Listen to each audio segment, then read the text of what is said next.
This is LBC from Global, leading Britain's conversation with James O'Brien. Good morning. It is 3 minutes after 10 and you are listening to James O'Brien on LBC. We're going to get a top guest on the show at about 10:30. Before that, I'd be very interested in your thoughts on this. But bear with me. I will, of course, bring you any details about the escaped prisoner. I like absconded. I prefer the word absconded.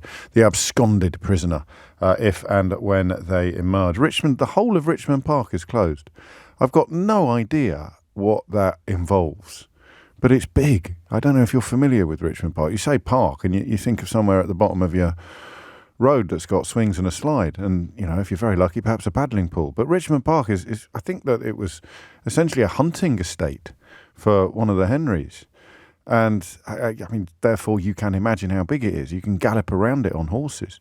Quite incredible, really, to reflect upon what searching an entire park may involve. And anyway, any developments in that department, any developments in that field, and we will bring them to you toot sweet. But I can't, as things stand, think of an enlightening or engaging way in which to continue the conversation about the absconded prisoner in the phone-in format. I want to talk instead about something that I need your help getting my head around. The billionaire owner of Tesla and Twitter and all the rest of it, renamed now X, of course, Elon Musk, increasingly sort of got a Bond villain vibe going on, don't you think? But more a bit like Jonathan Pryce. Which one was that? The World Is Not Enough. There's a bit of a Bond villain vibe about this guy. CNN has got hold of a new biography, but well, it's not that difficult. I don't imagine the author would be delighted with the publicity. But armed submarine drones were approaching their targets. Their targets being Russian warships off the coast of Crimea, which is, of course, under international law, illegally occupied, has been since, I think, 2012. So you've got Ukrainian drones making their way towards the Russian fleet when, I mean, according to the biography, they, and I quote, lost connectivity and washed ashore harmlessly. The biography alleges that Musk ordered Starlink engineers. Starlink is his satellite communications network. Musk ordered Starlink engineers to turn off service in the area because of his concern that Vladimir Putin would respond with nuclear weapons to a Ukrainian attack on Russian-occupied Crimea. That's the thesis of the biography. The apparent confirmation today, it involves a slightly different version of events in which he would decline a request to turn it on rather than actively turn it off. But here's the deal, right? Here is what I consider to be the bottom line. If the communication system had been in place, then Russian warships would have been destroyed, and those Russian warships have subsequently launched missiles into civilian centres in Ukraine that have left countless civilians dead, including children. And Musk didn't turn them on. He's tweeted in the last sort of 24 hours to say there was an emergency request from government authorities to activate Starlink all the way to Sebastopol. The obvious intent being to sink most of the Russian fleet at anchor. If I had agreed to their request, then SpaceX would be explicitly complicit in a major act of war and conflict escalation. Well, I mean, the easiest way of reading this is that Musk had a chance to shorten the war and chose not to take it. 8 minutes after 10 is the time. I am not going to ask you a particularly complicated question at the end of my own musings and contemplations. I'm just going to ask you straight up what you make of this story, because I don't know if it is quite as black and white as some commentators are describing it, but neither do I know whether Elon Musk is a fella whose word you can take at full face value. So the two conflicting events or accounts seem to me to be relatively moot. Did he decline an offer? Did he decline a request to turn it on, or was it turned off mid-mission, as it were? I think the second account sounds worse than the first, but the ultimate ramifications of either would be exactly the same. We haven't taken our eye off the ball in Ukraine, but obviously when you're covering events that stretch out for months and then possibly into years, then never will you retain the same urgency of reportage that you have in the earliest days. But it continues to be a bloody conflict, a war of attrition, with Ukraine still, according to most accounts, acquitting themselves rather better than anyone had previously expected or predicted. But Vladimir Putin is still in the Kremlin. Well, the fellow who attempted to perhaps unseat him or certainly shake the foundations of his power was shot down in an aeroplane, or certainly is dead as a consequence of an aeroplane crash. And the prospect of him pulling back is zero. So I want you to try, if you can, to get your head into the place where it was when the invasion of Ukraine began. I want you to try, if you can, to get yourself into the place where we were deeply concerned about the exodus of refugees from Ukraine and keen for the British government, the UK government, to do rather more than it genuinely does in the context of refugees fleeing war zones and help citizens provide shelter for refugees. I want you to get into that space where Volodymyr Zelensky was emerging as a hero of our times, and the murderous imperialistic ambitions of Vladimir Putin were, not for the first time, but perhaps with more clarity than ever before, being absolutely demonstrated on the world stage. An indefensible and despicable escapade that means even if he were to try to attend the G20 meeting in India at the moment, he would be running the risk of being arrested for war crimes. So he can't effectively leave Russia. And then you come to Elon Musk. Then you come to the head of Tesla, this curious character with more than an air of Bond villain about him.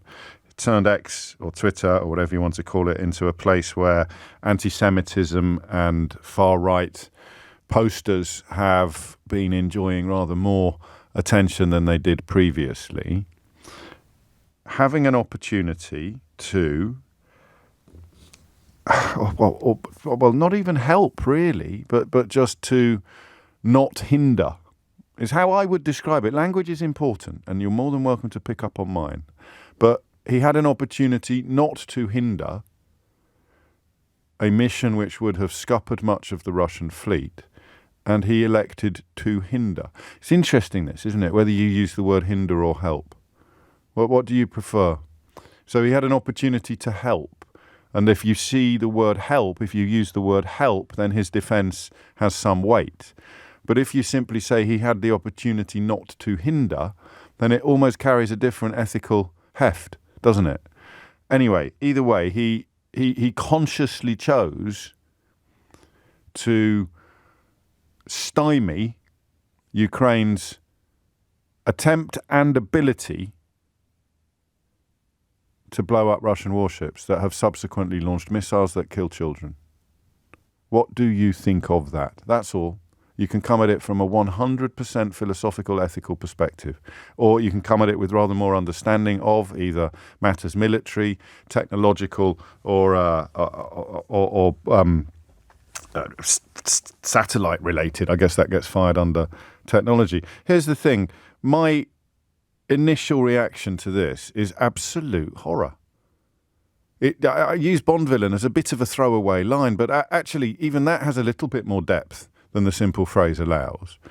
It is as if he prioritises himself and his business over the lives of Ukrainians. And remember, there is no moral debate or dilemma here. Russia is an illegal invading force. They might as well be the Nazis moving into Poland in the 1930s. And he had the ability to help the invadees, the invaded. And he didn't. And I don't really get it. So I said matters technological, I said matters military, but also I don't know enough about Musk. Perhaps it's matters Musk. Perhaps you, knowing more about him than I do, are unshocked by this apparent act of barbarity. I mean, if you fail, if you refuse to hinder something, you become complicit in the consequences. So if I now could press this button, right, or I could release this liquid, or I could open this door, or I could, I don't know, whatever I do. If I now could do something that would provide an enormous fillip to Ukraine and an enormous setback to Vladimir Putin's Russia, I don't think I would spend very long thinking about it. Am I being oversimplistic? Am I being naive? Am I being silly? I would do it. Why didn't Musk? 0345 6060 973. Here is your invitation, your opportunity to spike guns, to really bring it down to brass tacks. Here is your opportunity to help spike guns that will kill children. And Elon Musk said no. Elon Musk said that Ukraine was going too far. Going too far. This is according to the biography, in threatening to inflict a, quote, strategic defeat. He has, of course, threatened to withdraw Starlink communications at various stages of the conflict, but this is the first time it's been alleged that he cut off Ukrainian forces in the middle of a specific operation. So there's a 50-50 here.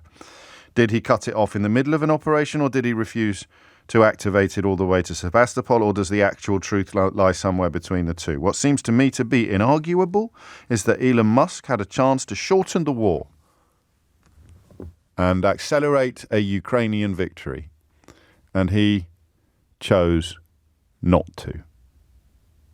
What do we think of that? Because I don't quite get it. I mean, it can't be everything that comes down to racism, can it? Or a sort of form of white supremacy. But for the last 10 years, whenever you've looked at someone whose popularity seems baffling, whether it's Donald Trump or Farage or anybody else, and you just sort of think, well, all he seems to be offering these people is an endorsement of their racist tendencies or their far-right views. I mean, is there anything else? What else can they possibly be? You're poorer, everything's worse, but you've been allowed to say rude things about Muslims again, or Jews, or whatever it might be. I don't get it. I don't know whether he deserves to be put in that category, but I know that Twitter has become much more of a sewer since he took over. And I don't know that I know enough about him to say that this is characteristic or typical or of a piece with previous conduct, but I do know this. Almost all of us, if given an opportunity to help Ukraine and stymie Putin, would take it. And he appears to have done the opposite. Why?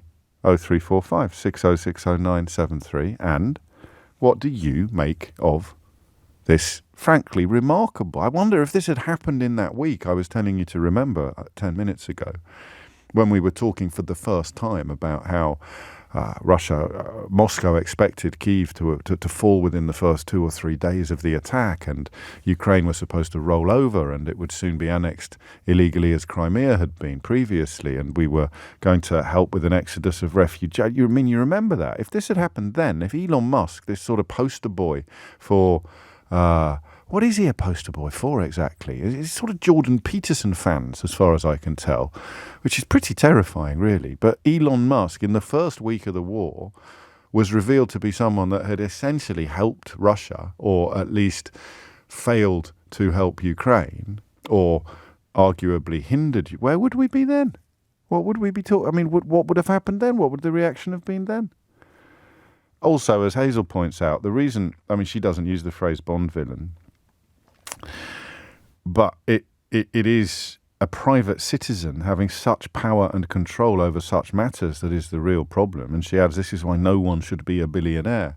Well, I mean, I don't know if you can quite go that far, Hazel. No one should be able to control communication systems. No private citizen should. But if he's developed the technology, I don't know. There's possibly a conversation for another day there. And again, finally, before we go to the junction, I think you've just answered your own question, James. He could have shortened the war, but money is made during wars, so he didn't. I don't know if he's profiting from, or most very, very rich people generally do. Many, many enormous fortunes have their sources in war, have their roots in war. Often people selling to both sides in conflict. This is the nature of humanity in many ways. And I think it was Balzac who said that behind every great fortune there is a great crime. But I don't know if that applies here. In fact, I'm going to stop saying I don't know, and I'm going to start saying, what do you think? It's 10:18. James O'Brien on LBC. James O'Brien on LBC. It is 21 minutes after 10, and it is, to me at least, a story of almost inconceivable importance. Elon Musk told engineers to turn off a communications network in order to hobble a Ukraine drone attack on Russian warships that would subsequently launch missiles at civilian centres, at Kyiv, at Ukrainian towns. It's almost too big to process, isn't it? But we'll try. Ethan's in Brighton. Ethan, what would you like to say? So, good morning. Thanks for having me on. You're welcome. I work in this space. Not for Starlink, I'd like to point out. Okay. But I work in this space, and I think there's a number of interesting points, but I think your previous point regarding an individual, the head of a company that is privately owned, being able to make those kind of individual decisions. It's mind-boggling, right? Is counterintuitive to kind of the idea of the defence industry and stuff, and defence and security especially. So, you know, it's widely reported that these, what we call, it sounds a weird name, but WEBEDs, which is a waterborne IED, which is otherwise referred to as a drone boat. They have a satellite antenna on and they have a satellite link. That's how they are kind of directed, command and controlled. But if we go back a little bit, obviously with Musk, you know, specifically, so that's the main point that I have, that I find it bizarre that a private individual can wield this much individual influence in such an important sphere. How did it happen? So presumably his company has developed the technology, and forgive my simplistic description, and then put it in the sky. So how could he have been prevented from exercising this sort of influence or power? Well, regulatory is one. But under whose authority? Under whose auspices? Well, there are international bodies that regulate space, yes. And then there are international bodies that regulate, you know, the application of defence contracts, but either through national military defences or Ministry of Defences. But I think the point to make here is that Musk has, you know, over the last couple of years, he's quite heavily swerved to the right with his politics and rhetoric, with various different things. But if we go back, Starlink started out as like a commercial home internet service for rural America. That was what it was set up to do. So he's got the money and the capital to launch as many satellites as he wants, and he has to launch thousands and thousands of them because they have what's called a LEO constellation, low Earth orbit constellation, which uses lots and lots of satellites not too far from the Earth's surface. Okay. So Starlink didn't come about until after Crimea. There was a lot of regulatory hoo-ha about Ukrainians approving Starlink to actually be used in Crimea because they have to have licenses to operate or to downlink their stuff. There was a lot of interference because of what had happened in Crimea in 2014. Obviously, with all the air defence stuff that's going on, it interferes with the signal and stuff like that. Okay. And since then, Musk has constantly said, we're going to pull out funding. You know, in 2022, he said, we're going to pull out funding, reduce funding, you know. For Starlink.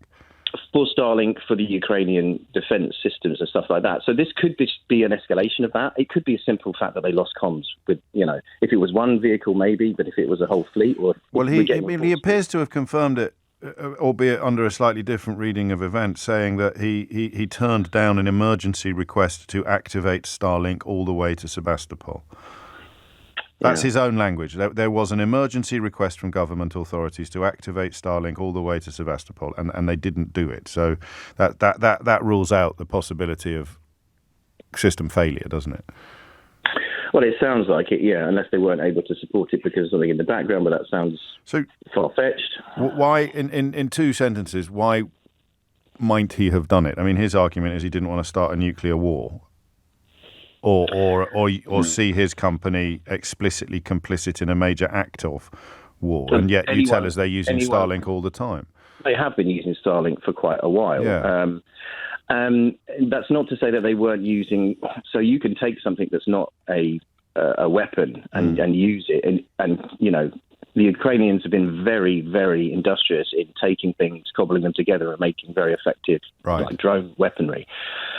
And you could argue that if you know, for example, if you were a manufacturer of drones, you might say, well, I'm not going to sell them to Ukraine because they're going to strap a grenade to it. So there is that argument that you're taking something that wasn't designed for military application and turning it into that. But that's never come to the forefront, and that's never stopped Starlink before. No, so that doesn't quite hold water. It doesn't hold water, and this kind of move to the right, you know, his kind of almost libertarian. Well, I prefer authoritarian, actually, and I think it's a thin line, oddly, given that they're supposed to mean completely different things. But I mean, if we were to pin down psychologically or personally why Musk would have done this, it would appear that he is, I don't know quite what the word is, but he is simpatico with Russia.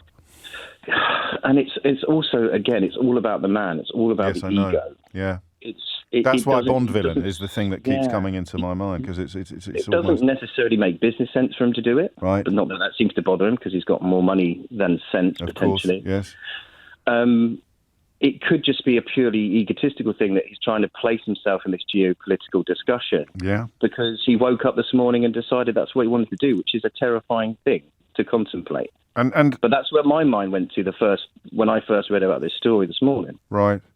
And that is, I mean, you can't really separate the personal from the political in that sort of context. But the ego being what it is, the existence of the ability to do this doesn't look coincidental or accidental, does it? I mean, he must have known. It's that sort of notion of diabolical genius.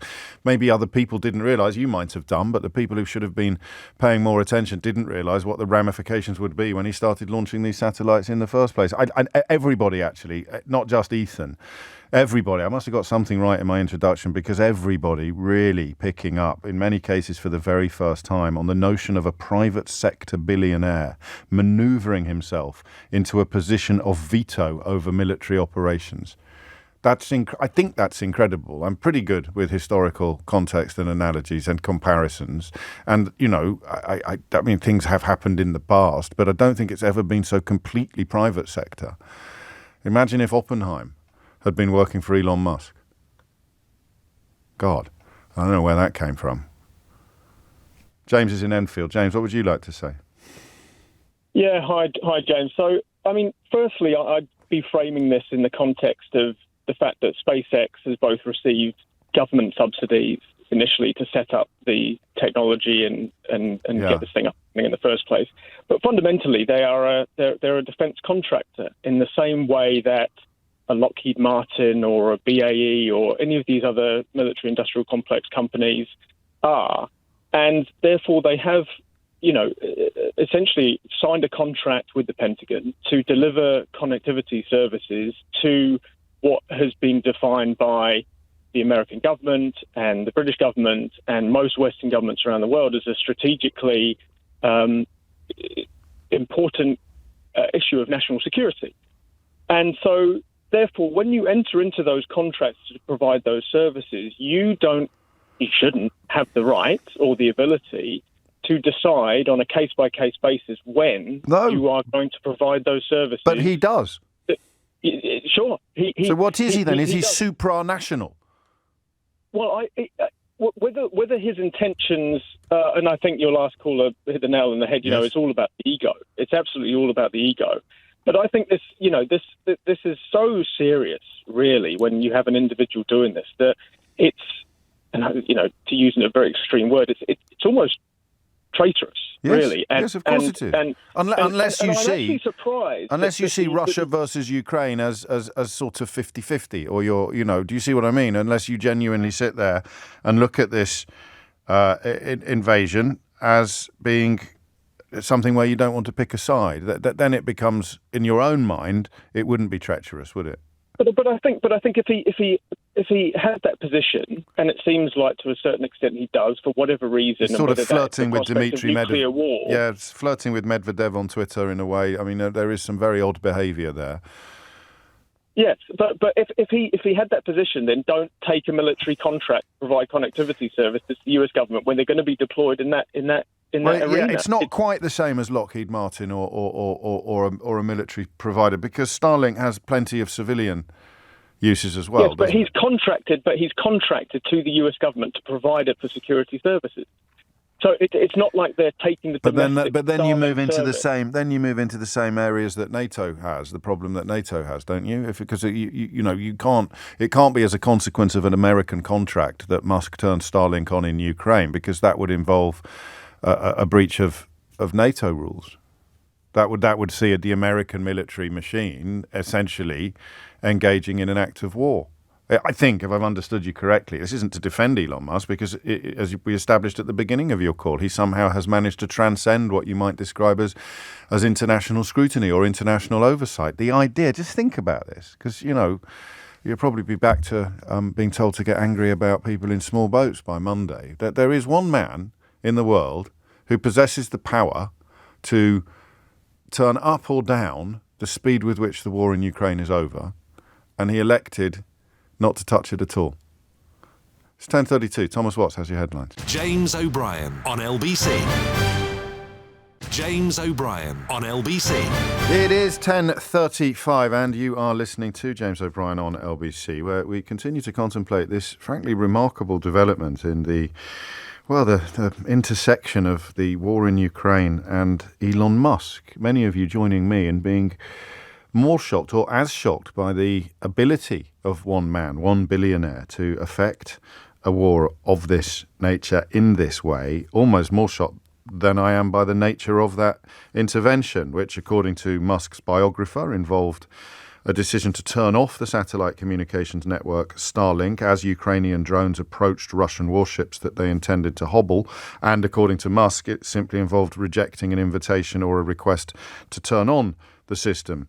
Either way, it meant that the drones washed ashore harmlessly, and the Russian warships went on to launch missiles at Ukraine, which obviously entails launching missiles at civilian centres and killing civilians.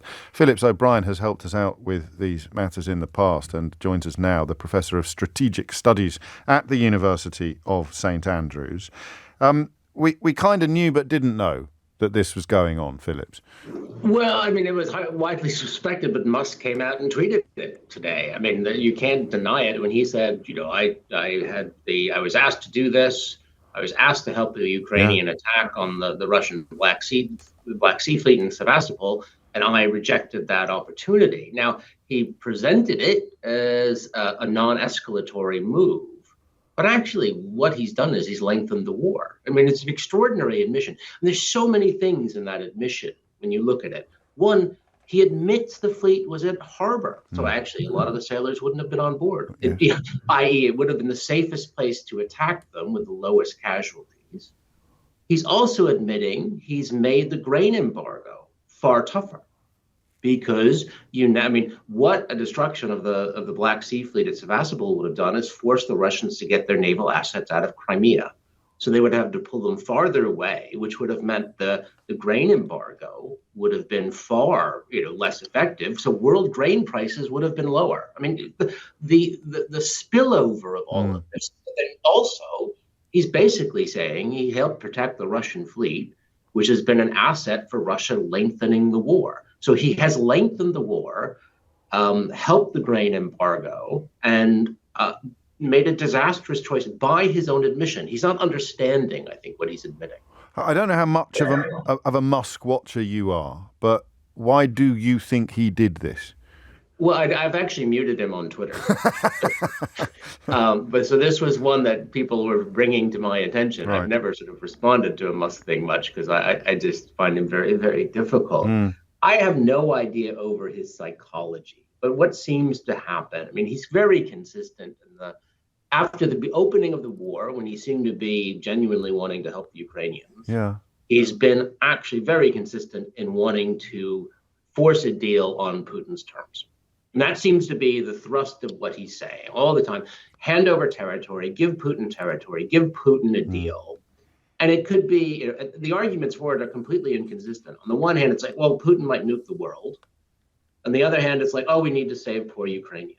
But it's all just, it's all arguments for one purpose, which is let's give Putin a deal where he gets a lot of Ukraine, and then I can go back to business. Yes. That seems to be the And I mean, people like you and most other experts would contend that is appeasement. It certainly is self-interest wrapped up in bogus morality. But insofar as a policy of negotiating with Putin, that would be appeasement because he isn't going to suddenly give up his imperialistic ambitions. No, I mean, I think this is a disastrous decision for Europe. It's a disastrous decision for Ukraine. That if you actually give Putin some kind of victory, you'd force Ukraine to give Putin some kind of victory. You're basically creating instability in Europe now for decades. How significant is it and how precedented is it for a single individual to have ended up in a position where he exercises such enormous power over war itself? It's very hard to think of something equivalent in the modern era. You can think in past history, mercenaries, sort of wealthy nobles and all of that. But to think of one person, and admittedly, the richest person in the world, with more resources than anyone else, to do this is, I think, extraordinary. And it leads to a few things. One, I think we have to rethink how we do our security. And looking at it from a European perspective, we as Europeans, and I'm a dual man, I'm American and British, that we need to have strategic autonomy. This is crying out to Europeans to say, you need to have strategic autonomy so that this kind of one person can't determine your fate. Is it partly perhaps because the post-war settlement had seemed so successful, because the prospect of war returning to Europe had seemed so distant, that while he was launching satellites that he himself has described as being designed to help people watch Netflix and get online for school and do good, peaceful things, nobody really contemplated the possibility that they would be where they are when a war started and capable of doing what they are capable of doing entirely in his gift when shots were fired? I think that's right. I mean, no one actually considered them the kind of military tool they were, that they were not conceived of that. But I mean, this is the first real conventional war of the internet era. There was the U.S. wars in Afghanistan and Iraq, but those are counterinsurgencies. And this is the real war. And by the way, no one would screw with the U.S. internet in war. Musk would never have done this if this was the U.S. in war. He's only doing it because it's Ukraine and he feels he can get away with it. So this is the first time we've seen this kind of power in one person's hands. The only good thing that will come of it is, my guess is he will lose that power. Well, I was about to ask you, that was about to be my final question, and I'll phrase it, if you don't mind, in journalistic terms. Phil, can the genie get put back in the bottle? No, I don't think it can. I mean, how do you go back to saying, we can give Musk this power, let him sit there and decide where the internet goes on and where the internet goes off? I don't think European states will stand for it. I certainly don't think the U.S. government will end up standing for it. Though you never know if Trump becomes president, whether it will be delayed, a number of years. Certainly, Musk and Trump have very similar positions on Russia-Ukraine. Yes. So it might be slower in the U.S., but I would think eventually it has to go everywhere. Phillips O'Brien, Professor of Strategic Studies at the University of St Andrews, and just for the record, no relation. Always a pleasure to talk to you. Thank you. It is just turning 10:43. I mean, sometimes when you talk to the experts on the programme, some of the slight sense of excitability, not excitement, diminishes, right? You sort of think, that's good. He's poured some cold water on some of the more fearful analyses that we've been sharing. And sometimes, of course, that doesn't happen. This is an absolutely astonishing situation, a truly astonishing situation. I mean, no wonder the Daily Mail's front page today is about Prince William and Prince Harry. One billionaire, one individual, capable of affecting the course of a war, the length of a war, and electing to use that power to essentially hinder Ukraine and or help Vladimir Putin's Russia. John's in Worthing. John, what would you like to say? Good morning, James. Yes, thanks for putting me on after an excellent fill your boots, John. Come on. What do you think Phillips O'Brien got wrong there, John? Yeah. I'm definitely going to fix that one. Well, I'm phoning up from the position of a cartoon dog on the internet. Yes. As part of the fellas and part of NAFO who fight Russian disinformation online. Yes. Which some people may get annoyed about. But Yeah, I mean, obviously with Musk, well, everything's been said with regards to the fact that he shouldn't have that power in the first place. But use X as an example of that power, a different exercise of the same it's unaccountable power, isn't it? We've been talking about over a system that can affect the length of wars, but of course over the flow of information as well now on Twitter, on X. Of course, I mean, we're seeing this from one point of view, obviously, so we'll be biased. But over the last year, we have seen a big increase in Russian disinformation being sort of pushed to the top of your feed. Right. Whereas sort of the rebuttals are being hidden. People are being sort of mass blocked. People are being suspended for what we see as nothing really. So it does feel as if we're battling on X as much as because everybody else. He's got that slightly schoolboy notion of freedom of speech, and hasn't he? Or that weaponised libertarianism where he thinks all opinions are equal. Well, yeah, I mean, as far as I'm concerned, he just reminds me of that fat 13-year-old that sort of just wanted to be different. He still reminds me of a kid. You mean the young him? I don't think you're fat shaming, but the young version of him who did sort of just desperate for attention, desperate to be thought funny, desperate to be thought important. But that would be relatively harmless if it wasn't for the size of the weapons that he wields in the flow of information.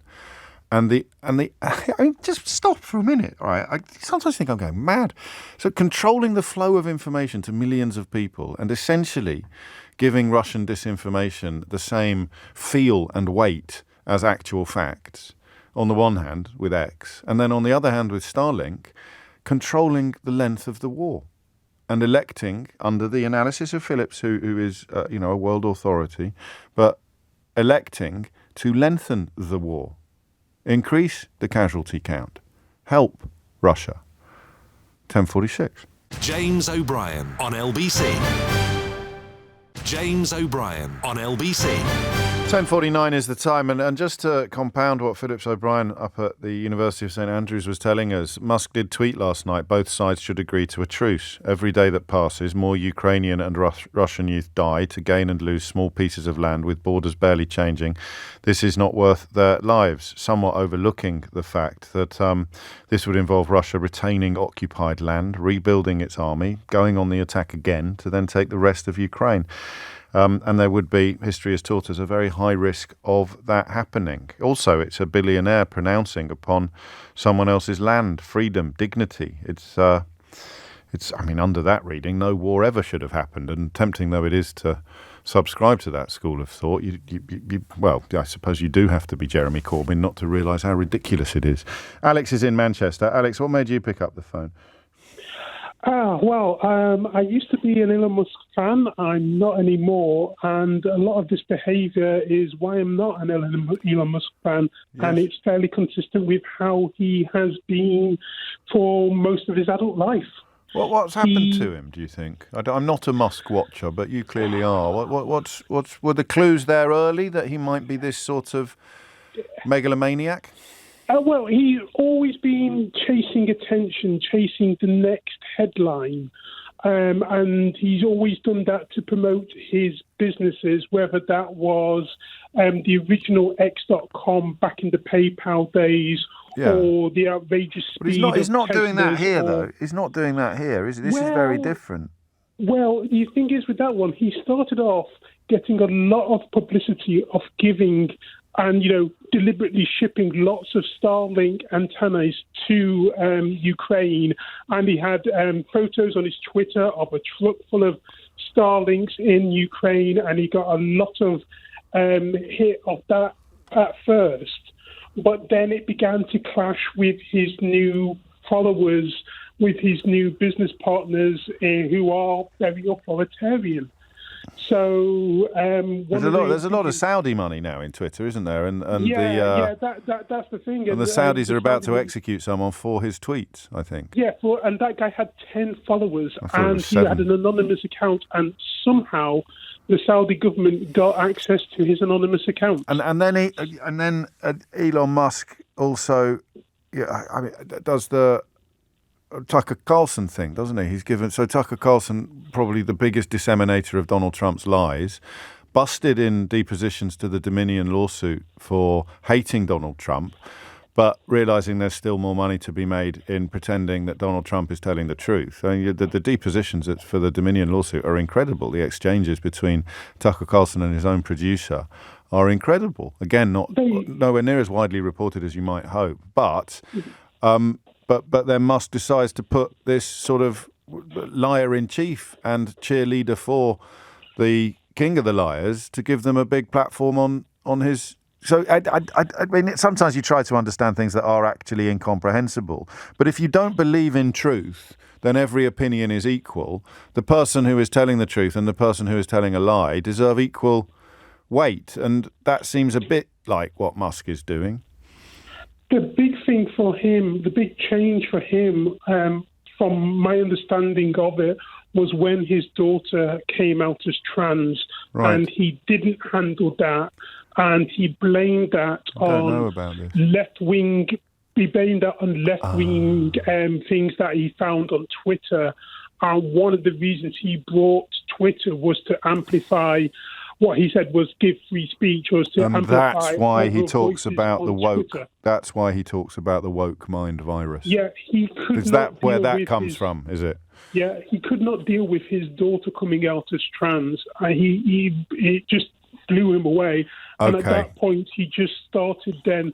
And once it's like a rabbit hole. So that's when he's back to being a teenage boy on YouTube, and the trans issue leads him into this issue and that issue, and then the next thing you know, he's a Jordan Peterson fanboy. It's happened to much less wealthy people than Elon Musk. I don't know enough about the issue to add or challenge anything you've said, but it fits into the space available. Thank you, Alex. 10:54 is the time. Leon is in Dresden. Leon, what would you like to say? Hi, James. Interesting opinions here. So what I'm concentrating on was the interview with Isaacson when he said, he rhetorically said, how am I in this war? Yes. And that was said after, I think, that the Starlink devices were starting to be used for strategic or tactical or war, in effect, right? Yeah.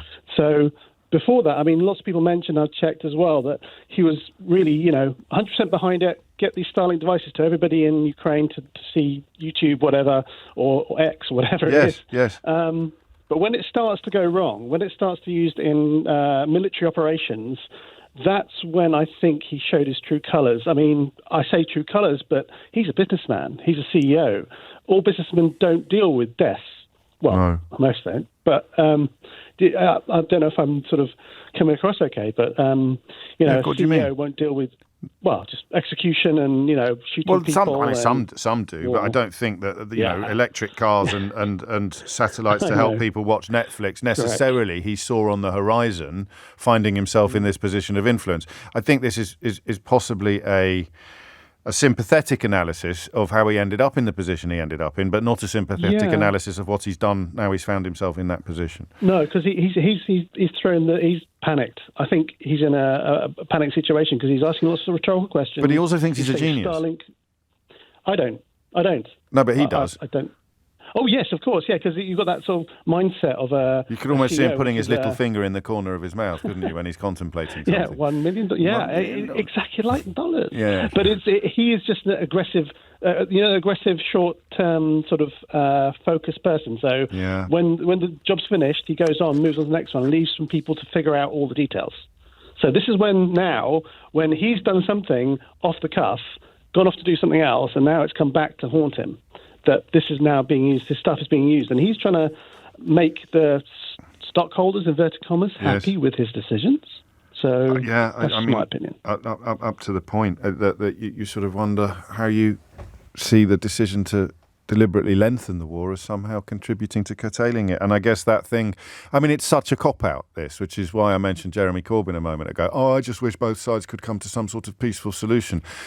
Christ, that was nearly our foreign policy. Well, it wasn't nearly our foreign policy, but it was conceivably our country's foreign policy. Why can't everyone just get along? And I think Musk is obviously cleverer than Corbyn. So's my cat.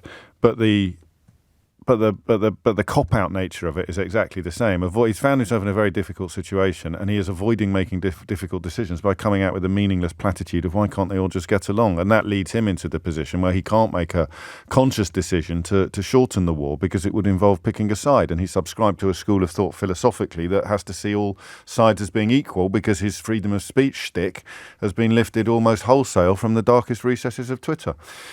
And that's the end of my TED Talk. Thank you, Leon. Last word, I suspect, looking at the time, to Jason in Bushy. Jason, what would you like to say? Elon Musk is a fascist. Not Nazi. It's not about colour. It's about the rentier economy. Basically, he's above everybody else, and everybody else out there is meant to do what he wants. Therefore, he doesn't want to upset Putin or China because there's lots of rich billionaires that buy his cars. And the rest of us are there just to make the money for him. I'm a news geek. There was a thing in something. Have you ever heard of Jezebel, an American news site? No. He's got 3 partners with 10 children. Right. And one of them was recently pushing something out because she hasn't seen her kids in 2 years because he won't let her. Right. He's just so arrogant. So he doesn't care about the rest of us. You're using the word fascist to describe someone who believes in a sort of innate superiority, someone who believes in a... So he has ended up as the richest man in the world because he is a superior creation. Fascism is the control of government with rich people. Oh, you're going that far? Okay. To the detriment of everybody else. Yes. It's not about colour. No, I understand that. I was just clarifying. So no, I'm going the real sort of total fascist. You know. Well, fair enough. He's a big fan of freedom of speech, as we know, so he'll be comfortable with that. What is in your mind, the simplest explanation for why he elected not to shorten the war? Because he doesn't want Russia to lose, because that way he would lose a lot of billionaires that would buy his cars. And that would upset China. Not that many. There might be something broader in the idea of business being affected, but there aren't enough Russian billionaires to make a massive difference to the sales figures of Tesla cars, I wouldn't have thought. But again, it's a subject I don't know quite enough about. Thank you, Jason. It's just coming up to 11 o'clock. That was brilliant. Thank you so much to everyone who rang in, and of course to Phillips. Still, after all these years, despite all the evidence to the contrary, when we come on air with something like that, there's still a little bit of me that worries that we're biting off more than we can chew. But of course, we hardly ever are. In fact, I don't think we ever have bitten off more than we can chew. And that, of course, is down to the people who feel compelled or comfortable enough to call in with some fascinating understandings and insights. It's 11 o'clock. James O'Brien on LBC. James O'Brien on LBC. It is 3 minutes after 11 and you are listening to James O'Brien on LBC. I don't know if you were listening yesterday, but I got something wrong. I made a what's the word? A misstep, a bad call. Unlike Boris Johnson, I don't get all the big calls right. You could die of sarcasm, couldn't you, some days? Because I tried to spin 2 plates at the same time. I thought I was being so clever. When I suggested that we could talk about the really quite astonishing cost of veterinary bills on the one hand and the quite astonishing cost of childcare on the other. And we could poke a little bit of fun at the idea that some people perhaps think their pets are more valuable to them than their children and it didn't work. Can you imagine? You can only answer this question now if you were not listening yesterday. Can you, Keith, put your hand down.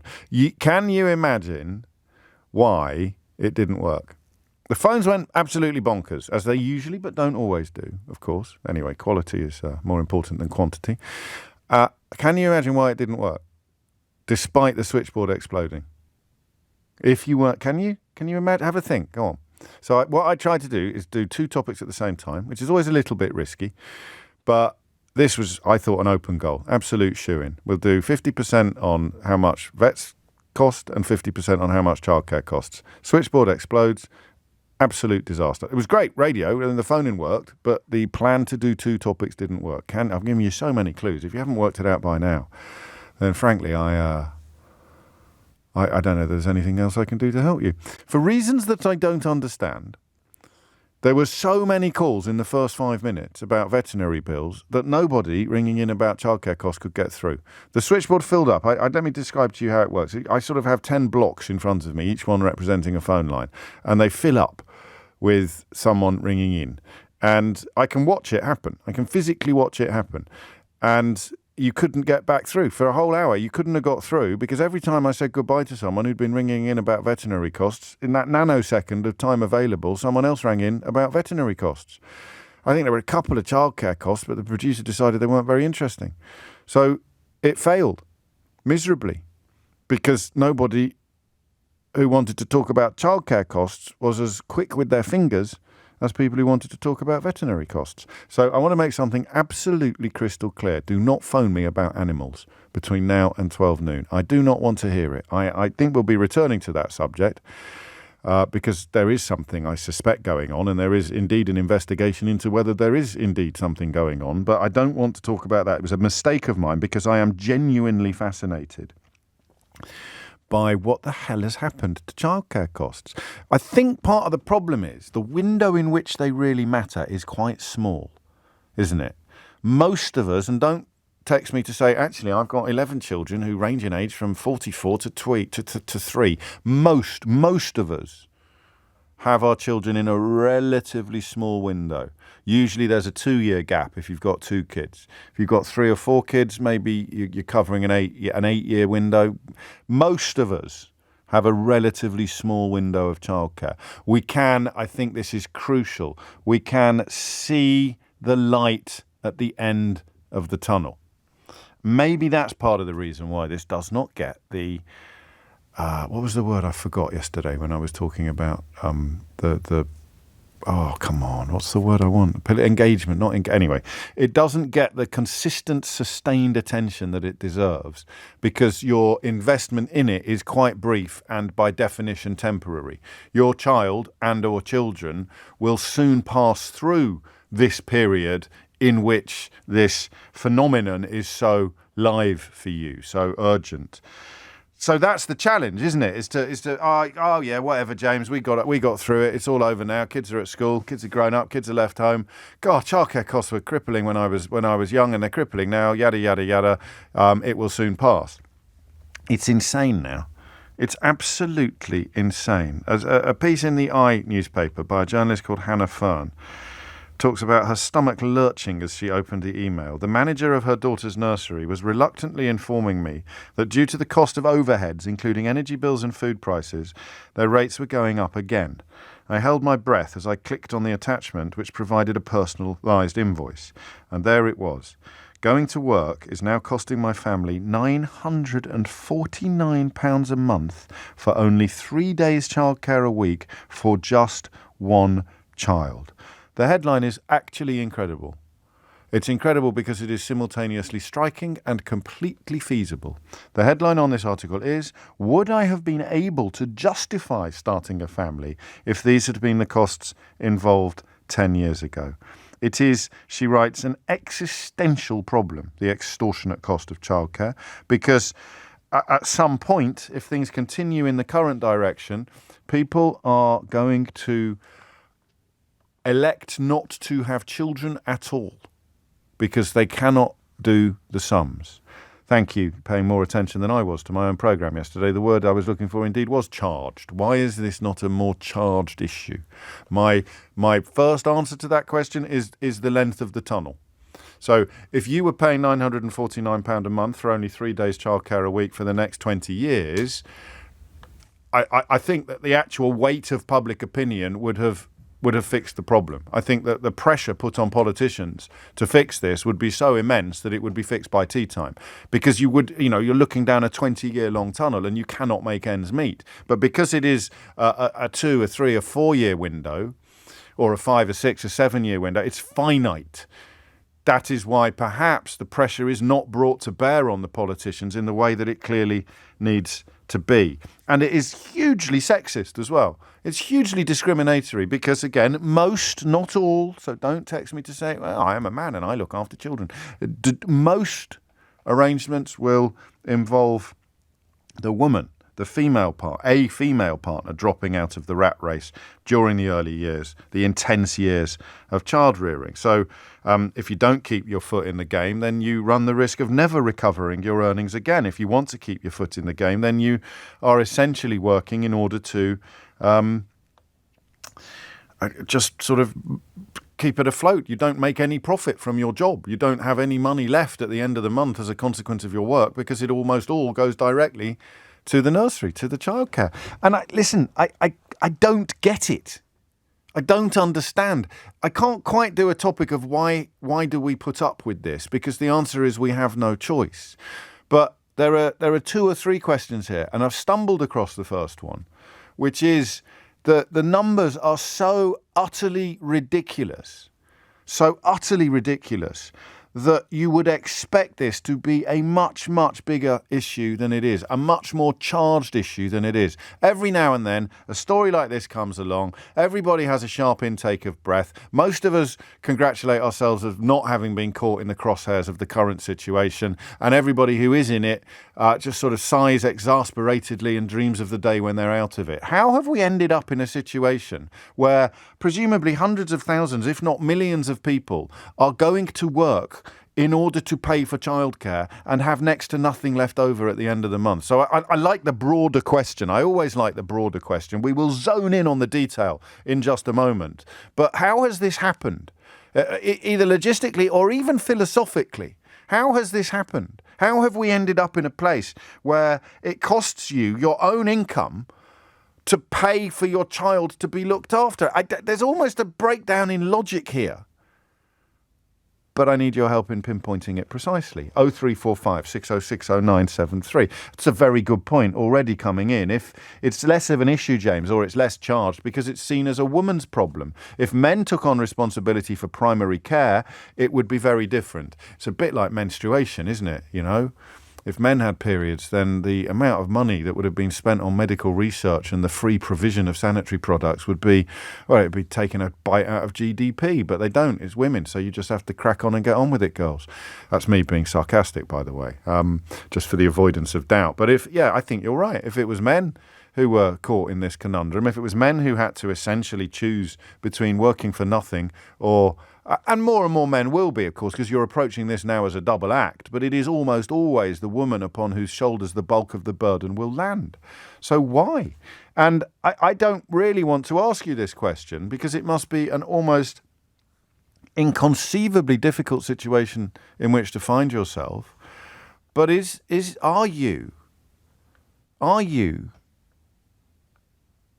contemplating childlessness as a consequence of costs? 0345 6060 973. So, question number 1, fairly straightforwardly, how has this happened, and or why do we put up with this? Question number 2, the impact on your life and your family and your future. And it's unexpected because I've often said to you with regard to elderly care that it's the mothership of subjects about which you know nothing until the point where you need to know everything. You go from knowing absolutely nothing about putting a relative into care until you need to know everything. In that moment, I need to know everything. I need to know it now. I need to know it yesterday. Last week I knew nothing. Today I need to know everything. Childcare is not quite the same because you've got a longer run-up and you start making inquiries long before it's actually needed. Yesterday, we read about someone who had put their fetus down for 3 months before they'd even told family members they were pregnant. They'd booked a place at a local nursery because they are increasingly at such a premium. So the partly expected, but probably not fully appreciated impact of this situation on you.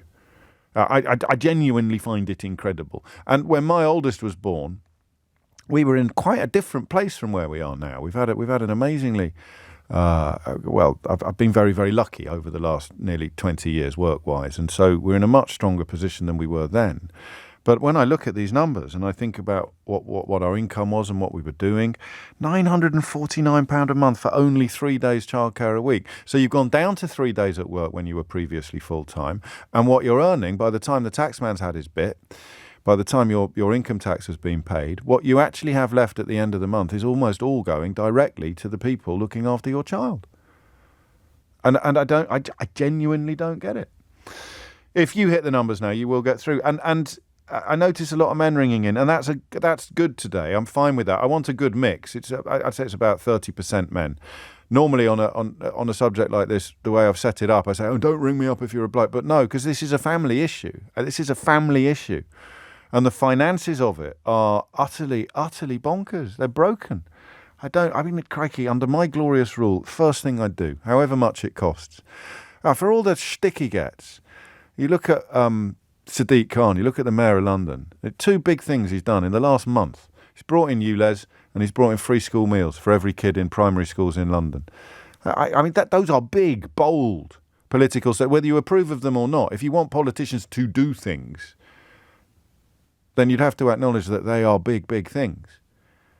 Why would a government not campaign on providing proper levels of free childcare to huge numbers of families up and down the country? Just extend it, if you like, from the first year of primary school to 2 years earlier.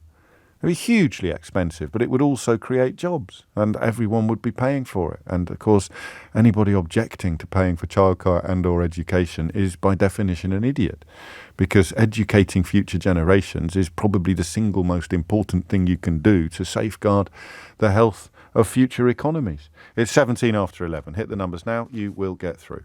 James O'Brien on LBC. James O'Brien on LBC. 19 minutes after 11 is the time, and you are listening to James O'Brien on LBC, where both the reality of the situation in which you find yourself and the reasons for the broader crisis of childcare, the numbers are absolutely phenomenal. And it's not pie in the sky to suggest that this is actually going to affect the birth rate. Here you go. James, people are already not having kids due to childcare costs. We have a 2-year-old. It costs £500 a month for 1.5 days of nursery per week. There's no way that we could afford to have another child and double that bill. So we're not. 20 minutes after 11 is the time. I don't quite understand how it's happened. Oh, and that was it. I need to read you something. That if you are, I've got to warn Gemma, who's up first, and then Sammy, that you're gonna spit nails when I read you this tweet that's just come in, because this is really the proof of the pudding, as it were.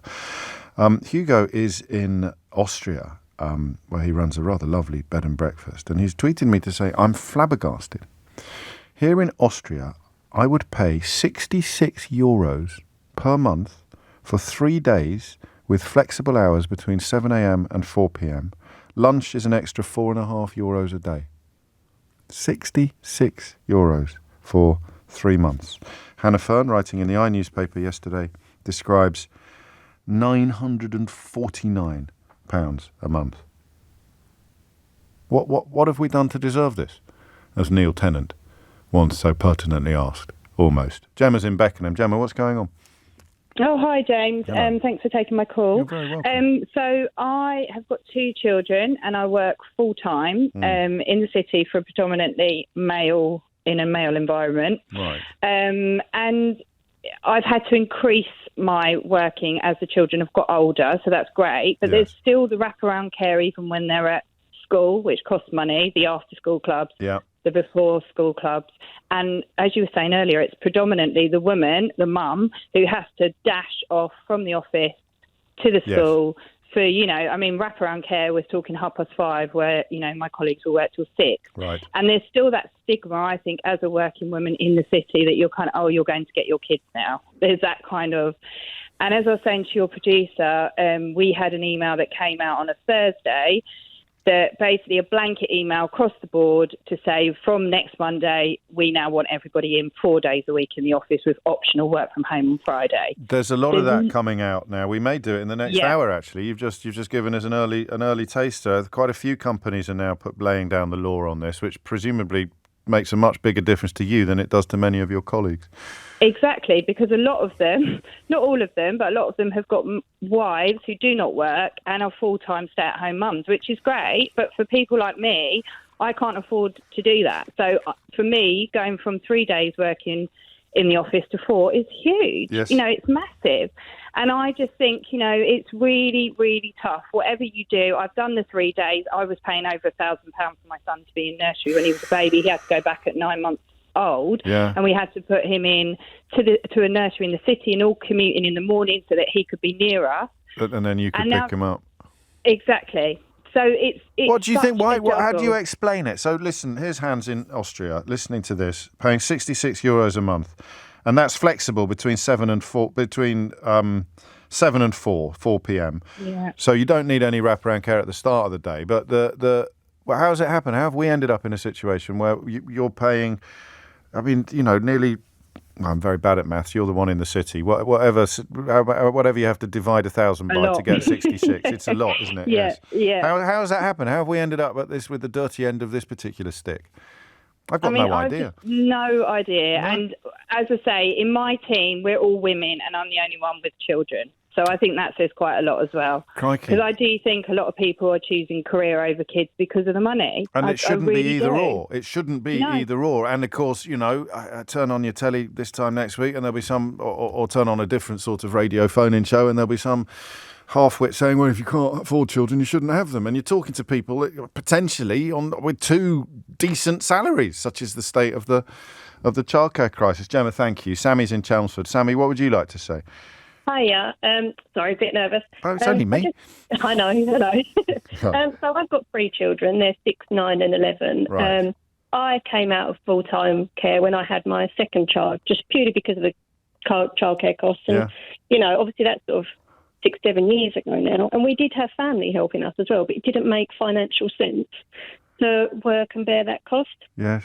But equally, going into full-time care, and even now they're at school and they're out of that early years stage, you still have to consider, like the last caller said, it's the wraparound care. So as much as I'd actually, I'd be quite happy to work full-time now, it doesn't make sense. I can't find that job that's flexible enough to do your before and after school pickup.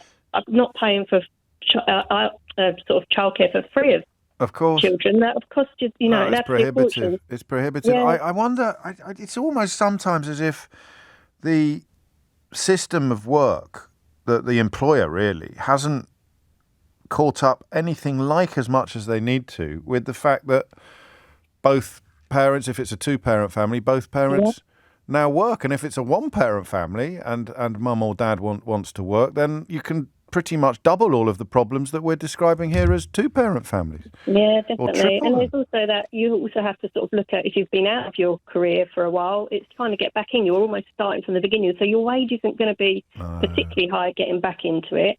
And, they're saying what the average salary might be for families, but it's not realistic into what the actual cost of family is, and then chucking the cost of living crisis on top of it as well. And interest rates and all the rest of it. But what you've highlighted there as well, of course, is the reason why some women got pushed through it, despite the fact that they might even be running at a loss, because when you get to the end of the period of looking after them all day, and you want to go back to work, you're going back 4 rungs down from where you were when you left, and it's harder to get back to where you. So you can understand why people don't do it, but obviously for you, the money made that choice. Well, I spent a few years as well, worked sort of out of hours, because I thought, I've got 3 children now. My husband's bringing in a good enough wage, but everything's still picking up, and I want to get back into the office. But that obviously meant giving up your evenings and weekends to try and fund a new career, and you're doing that on the back of the school runs and looking after family and house as well. So it's just exhausting. Well, it's more than exhausting. It's close to impossible. Guess what? I mean, I almost hesitate to tell people this stuff, but Gemma moved to Limoges in France in 2019 with a 2 and a 4-year-old. The childcare they were paying in this country at that time, so this is full time, and that was $2,500 for the 2 of them. In France, it was €300. Wow. Yeah, see, something needs to change. Well, it's a political decision. Subsequent governments have taken this political decision, but of course we've only had one party in power for the last 13 years. I don't really get it, because surely it would just be a massive vote winner. Oh, we can't afford it. Well, then how can France? Oh, we can't afford it. Well, then how can Austria? I'm sure there are answers to these questions. I'm not speaking rhetorically, but my goodness me, it's a mess. Thank you, Sammy. Take care. Stephen's in Milton Keynes. Stephen, what would you like to say? We've got hi James, first time calling, love your show. Very kind. we've got a daughter who's just started childcare, literally started this week. Right. She does 3 days a week. The cost of that on a monthly basis is more than our mortgage. So to put in perspective, 3 full days a week is £1,014 a month, which is, and we're fortunate that is more than our mortgage, but we also are coming at the end of our 5-year fixed rate. Oh, no. So next July, we are not entirely 100% sure how much our mortgage is going to go up by because of that uncertainty. Well, but probably not as much as it would have done this July, if that's any consolation, but fingers crossed. That does, yeah, but it's still going to be a jump. Yeah. My wife works full-time in London. She has a varied schedule. She can sometimes work weekends. I mean, don't even get me started on trying to find childcare on the weekend. Sure. I also work the odd weekends as well. We both have full-time jobs. I also have a second job that I do from home as well. And I'm in a fortunate position that, and I hate doing this because it is difficult, but I've very kindly, my dad has offered to help out with the payment for childcare. Right. And I just feel sometimes I can't believe the age I am that I have to accept that help, and he's happy to give it. And of course, like, I am in that privileged position that I know that some people don't. But no, you don't want to be. You don't want to be relying on your old man. Of course you don't. But also, it's made us have a discussion about, are we going to have a second? And I think we've come to sort of this decision that we might not be able to afford it. And that's literally what the conversation has ended at. It's not about not wanting to. Yeah. It's about, and I've got a sibling, my wife's got a sibling. Right.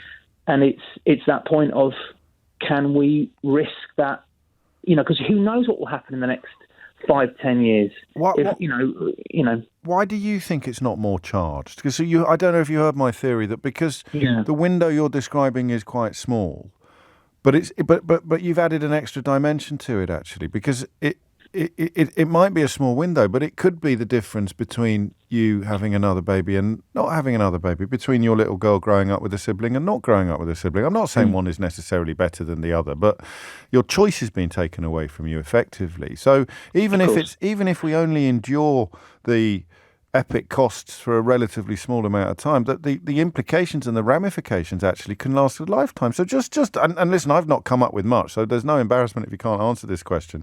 Why do you think it's not a bigger issue politically? I mean, this isn't my opinion, but perhaps there is a certain political element in which having more than one kid is a luxury. Or providing help. In any way. So, you can't get rid of the state education, can you? Because that would be like trying to get the eggs out of a baked cake. But goodness knows, anything that involves public spending is like kryptonite to these ghouls and vampires from Tufton Street that have completely infiltrated the Tory party. Maybe that's why. Imagine if you had a secretly funded lobby group that was dedicated to promoting free childcare for all. And it was getting invited on to LBC all the time, and BB could call it the Institute of Free Childcare, for example. I could be the head of education or the general secretary of the Institute of Free Childcare. Completely secretly funded. No one's got a clue where the money's from, but I'll be on the telly every day. I'll probably have a column in the Sunday Times. It's free childcare for all, free childcare for all. You could turn this into a massive issue by tea time. But, of course, no one wants to secretly fund that, because you only secretly fund organisations when you're trying to improve your own financial situation, not improve or enhance or increase public spending. Stephen, I wish you well. Again, trying to imagine me 17 years ago contemplating some of these questions, and I get even more confused about how it has been permitted to transpire in this way. Thomas Watts is here now with your headlines. James O'Brien on LBC. James O'Brien on LBC. 25 minutes to 12. You're listening to James O'Brien on LBC, where what's the word? Prohibitive, punitive, crippling costs of childcare concern us regularly on the programme. It's a bit of a hardy perennial, but every time we talk about it, the situation has got worse than it was last time we talked about it. And one element we've introduced recently is the comparisons with other European countries. I suppose we're going to have to stop comparing ourselves with other European countries soon, aren't we? And compare ourselves instead with the countries that we have trade deals with. So I don't know, what's the childcare situation like in India? because still governed by people who seem to think that the economies that we should be closest to are the ones that are furthest away. So Austria, France, I don't know what the situations are elsewhere, but I know in Scandinavia they probably make the French model look punitive, and yet here in the UK we are paying through the nose. And I think the short answer is the government does next to nothing to help. And that just seems odd to me. And I don't have an answer as to why it would be. But I also want to know, of course, the impact it has upon you, the changes it's made to your family, to your future, to your life. A couple of phone lines free now, 0345 6060 973. I don't know how to pronounce your name. Is it Marwa in Croydon? Very good, Marwa. Marwa. Marwa, Yeah, what would you like? Welcome. What would you like to say?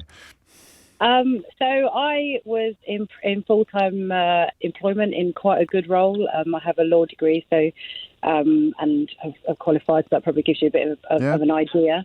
I went for baby number 2, or actually we were unsure whether we should have baby number 2 because of the cost of childcare for baby number 1. Right. And found out I was pregnant with twins. Gosh. So went from 1 to 3. Yeah. And then had 3 little ones in nursery at the same time. So I've had to reduce the hours that I work and gone from full-time to 3 days a week. Right.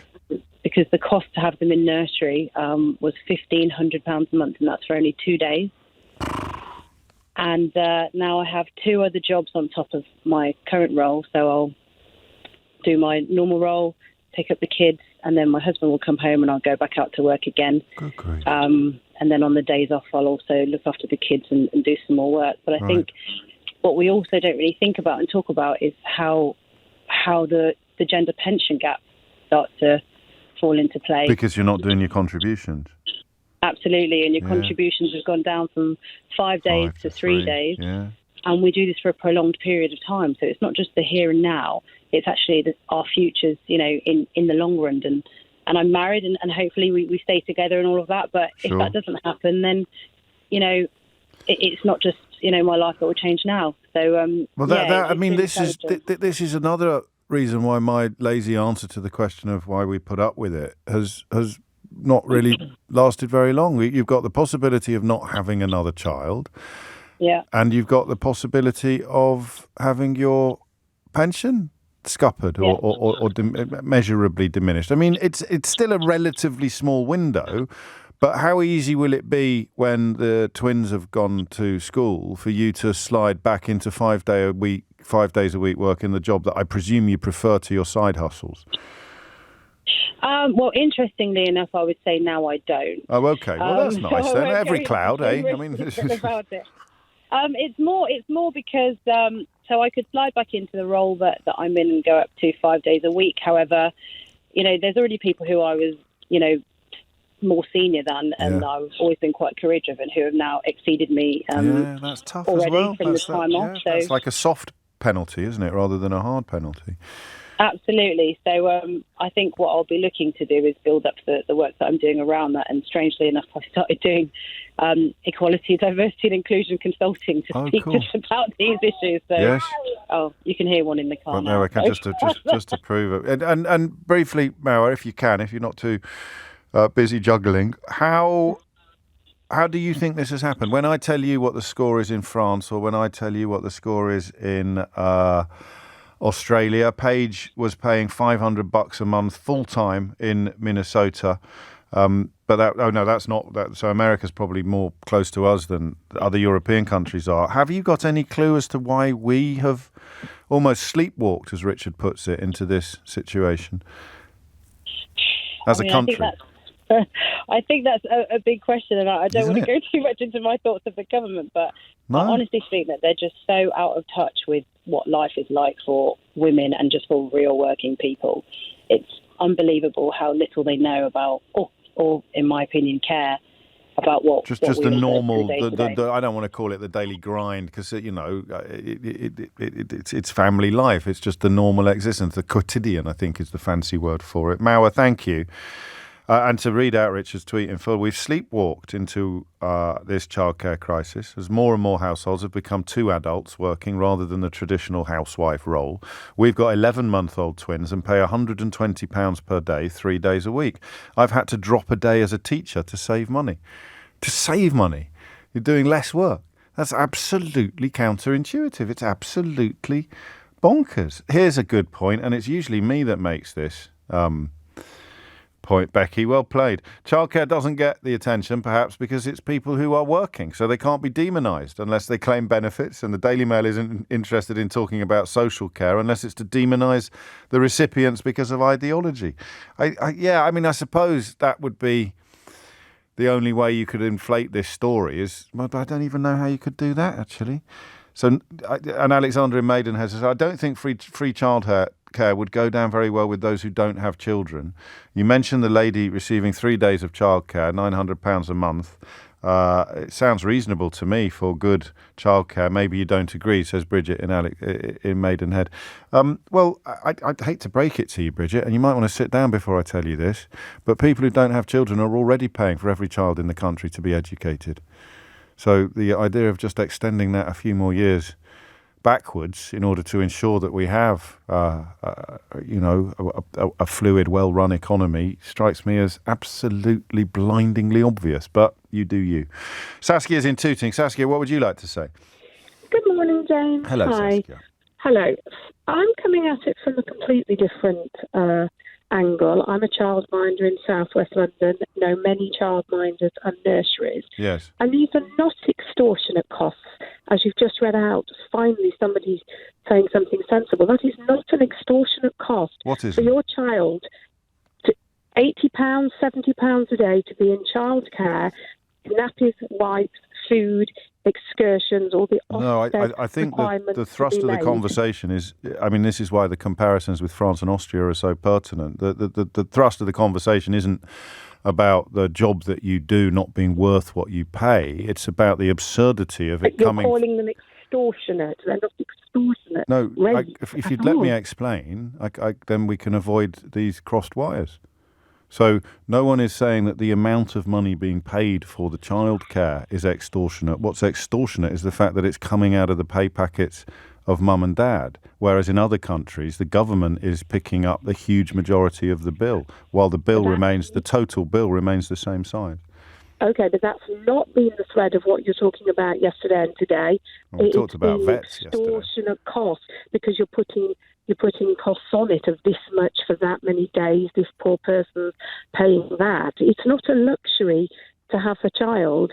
If you can't afford to send your child to childcare, then don't. You're going there. You're going to if you Absolutely. can't. Okay. Absolutely. It's not a God-given right. And there are and you're talking about it's not free, but as you know, I'm sure you've talked about it before, from next year, there's an introduction of a free childcare across the board, which again is not free. It's a supplement towards our income. There is a general thread, and it's often on LBC, that childcare costs are unfair and extortionate, and this kind of poor parents having to work to pay for childcare costs. Yes. That's somebody else's environment, that's somebody else's work. This is our career, how we earn money to support our families. The general thread from LBC is that these costs are extortionate, whoever is footing them, James. Okay, well, I'm glad you put your point forward. I mean, it's unfortunate that you've gone to the if you can't afford children, don't have them space, but someone always does. I absolutely believe that. No, I know. I don't doubt you for a minute. I don't doubt you for a minute. Okay. Single-handedly, it is not your luxury for you to then go out, have your job, your career. This is our job and our career. Yeah, I know. I'm saying I'm glad that you've made that point. It's because we are fed up of hearing it. And also these costs that are coming out, different parts of the country, nurseries and childminders are also charging a lot less. Some people are charging, I know, £30 a day. £30 a day for a child to be fed, nappies, outings, excursions, meeting the Ofsted requirements. So let me just run one thing by you, if I may, because the examples we've been using, the same nursery, eldest child, £64 a day in 2018, and it's now £100. So that's in 5 years. Absolutely. years. That's 5 years. That's an increase of almost 50%. So the reasons for the use of the word extortionate will be largely... No, £64 a day 6 years ago. I'm going to have to finish a sentence at one point, all right? Sorry, we're very, No, very apparently not. upset. It's 11:46. James O'Brien on LBC. James O'Brien on LBC. It is 11:49. You are listening to James O'Brien on LBC. I'm not sure that I do need to explain this, but I will anyway.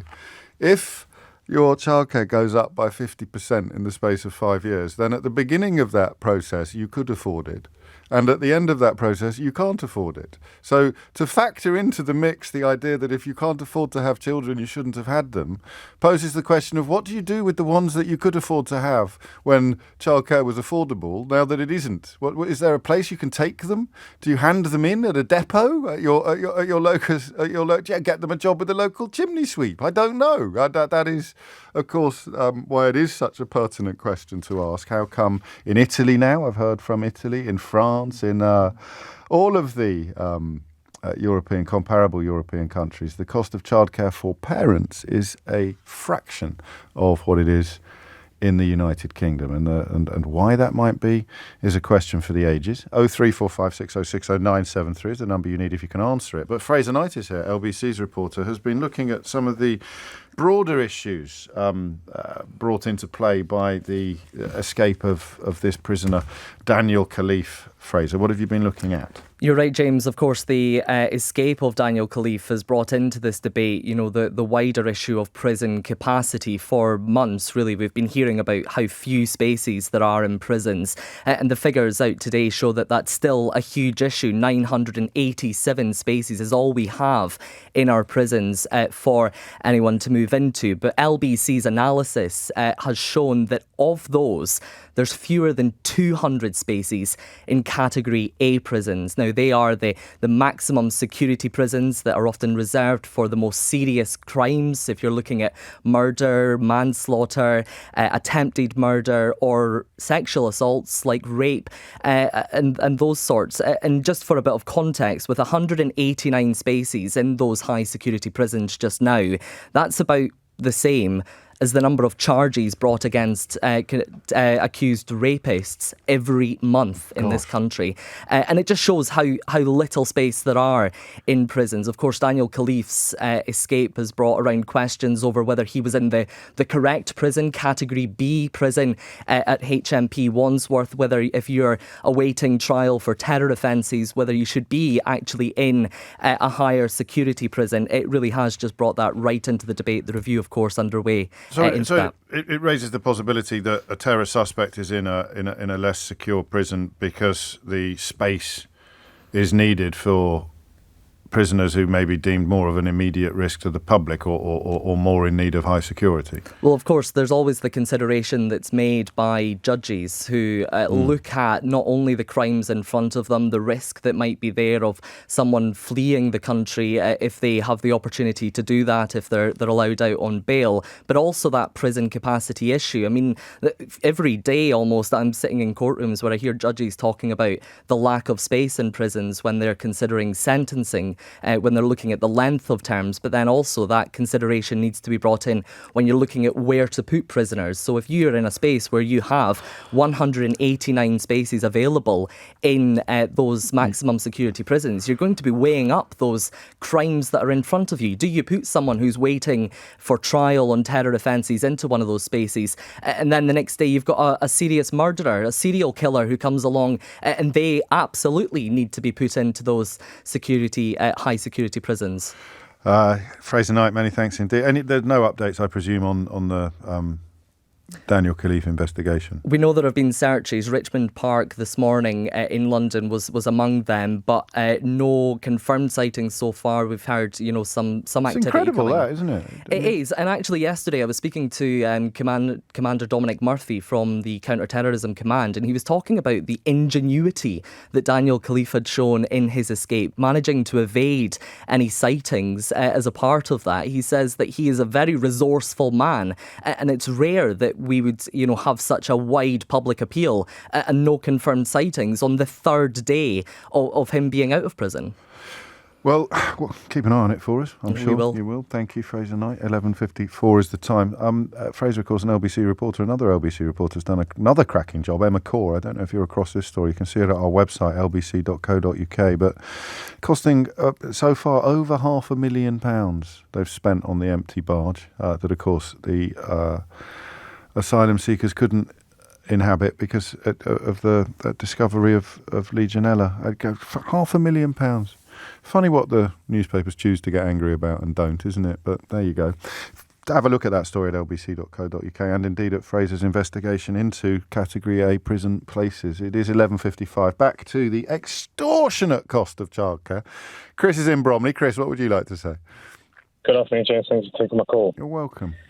So I have a daughter who's 3 years old who currently goes to nursery. So me and my partner both work full-time jobs.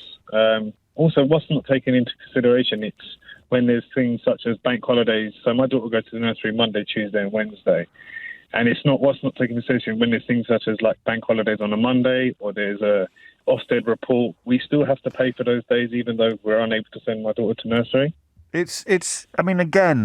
What we've got is a model now, an economic model, where in two-parent families, both parents work. It's a given, certainly up until the point that the baby arrives. Then you may or may not take leave, parental leave, but the ability to keep the family's head above water financially kind of depends upon both of those incomes.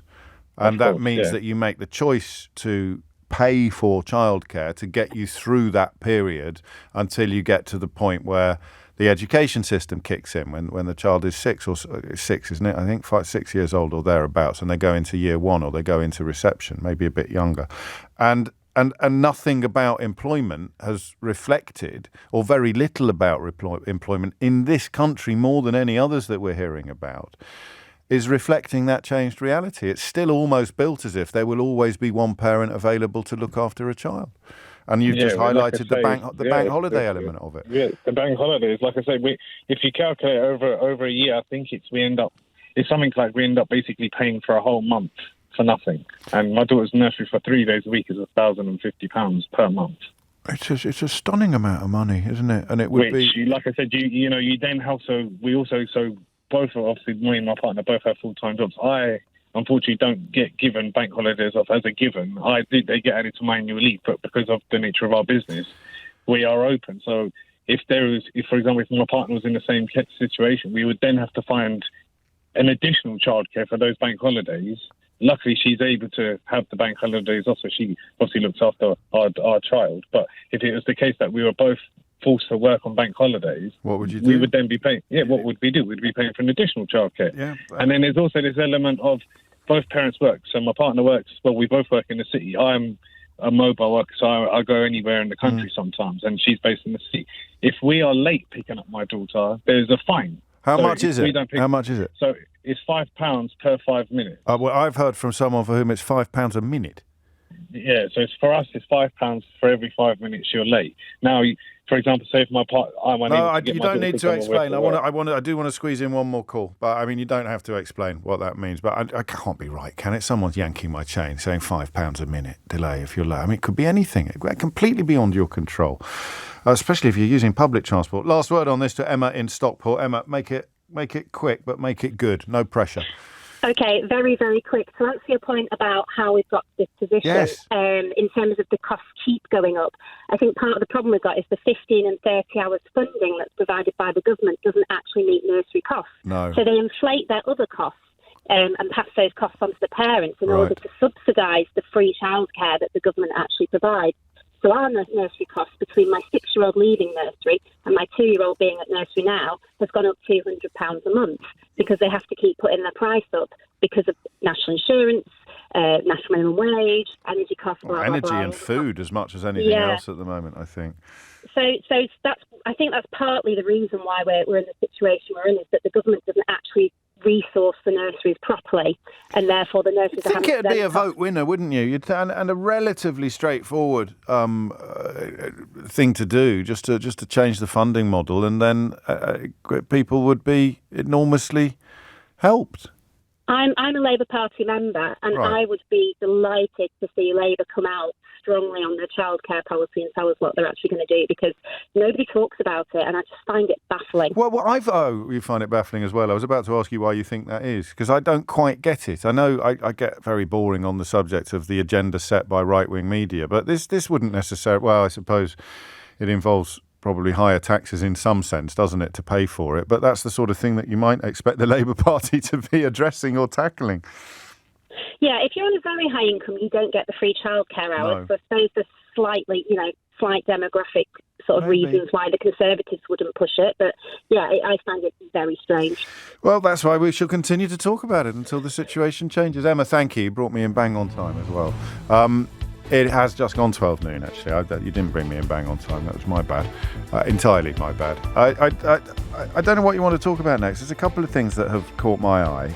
There's a wonderful story about police being called to a yoga class that I must share with you, but it's certainly not a phone-in topic. I'm drawn to a tale of blue ticks on YouTube and medical misinformation, which we haven't really talked about much for a while. But I think, not least because of the situation described by the first caller in this hour, I think it's time for one of our irregular returns to the world of working from home.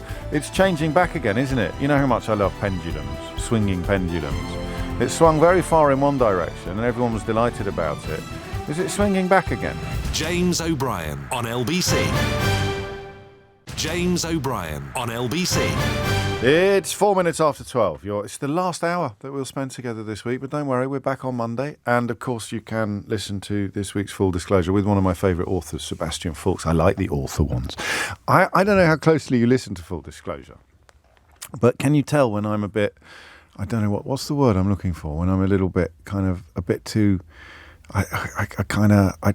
schoolboyish, a bit too eager to please, perhaps is the phrase. I don't know quite what the phrase is, but I sense it in some interviews. Very different vibe going into the studio with an author who I really like. I'm always slightly in awe of authors than there is, for example, with a politician. I don't know. Maybe I want to impress authors. I've got no interest whatsoever in impressing politicians. I do not know, but anyway, just I don't know why I said that, actually. Just sort of interesting, perhaps. Meh. It is 5 minutes after 12. I just love this. I love the thing that, I mean, it's not much of a silver lining given the thickness of the cloud, but the way that the pandemic prompted us to reflect upon whether things needed to be the way that they always had been. And I think I got a little bit overexcited about the possibility that it would act as a catalyst for social change. I think the saddest thing that I thought about lockdowns was the fact that the furlough, the existence, never mind the extent of furlough payments, would make people a lot more open-minded about state support for others. So if you took money off the government to keep your head above water during lockdown, then you would become more mellow and less susceptible to right-wing propaganda when it comes to people who need support from the government to keep their head above water when they're not during lockdown. I just thought the notion of welfare, actually, would become detoxified for huge swathes of the population.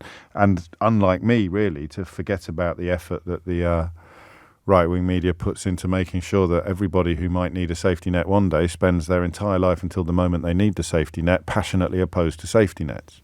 So that was one little silver lining that I thought might appear as a consequence of the pandemic in particular and the lockdown especially. The other was the nature of work and the idea that the traditional relationship with the workplace was anachronistic.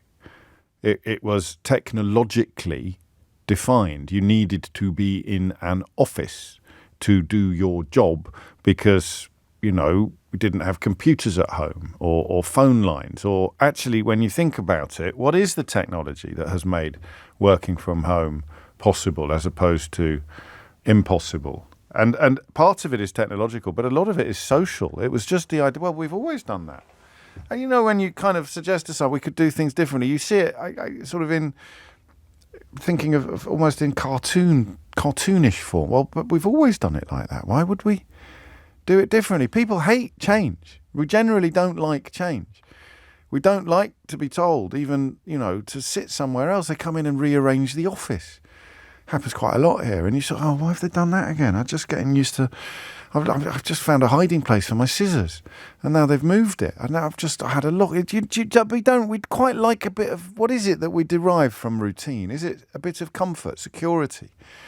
And so we don't really like change. But sometimes when change happens, we wake up the next morning and we think, this is not... I think I prefer this to the way it was before. This is lovely. What would you have said 5 years ago if I said to you, do you want to work from home next week? No reason.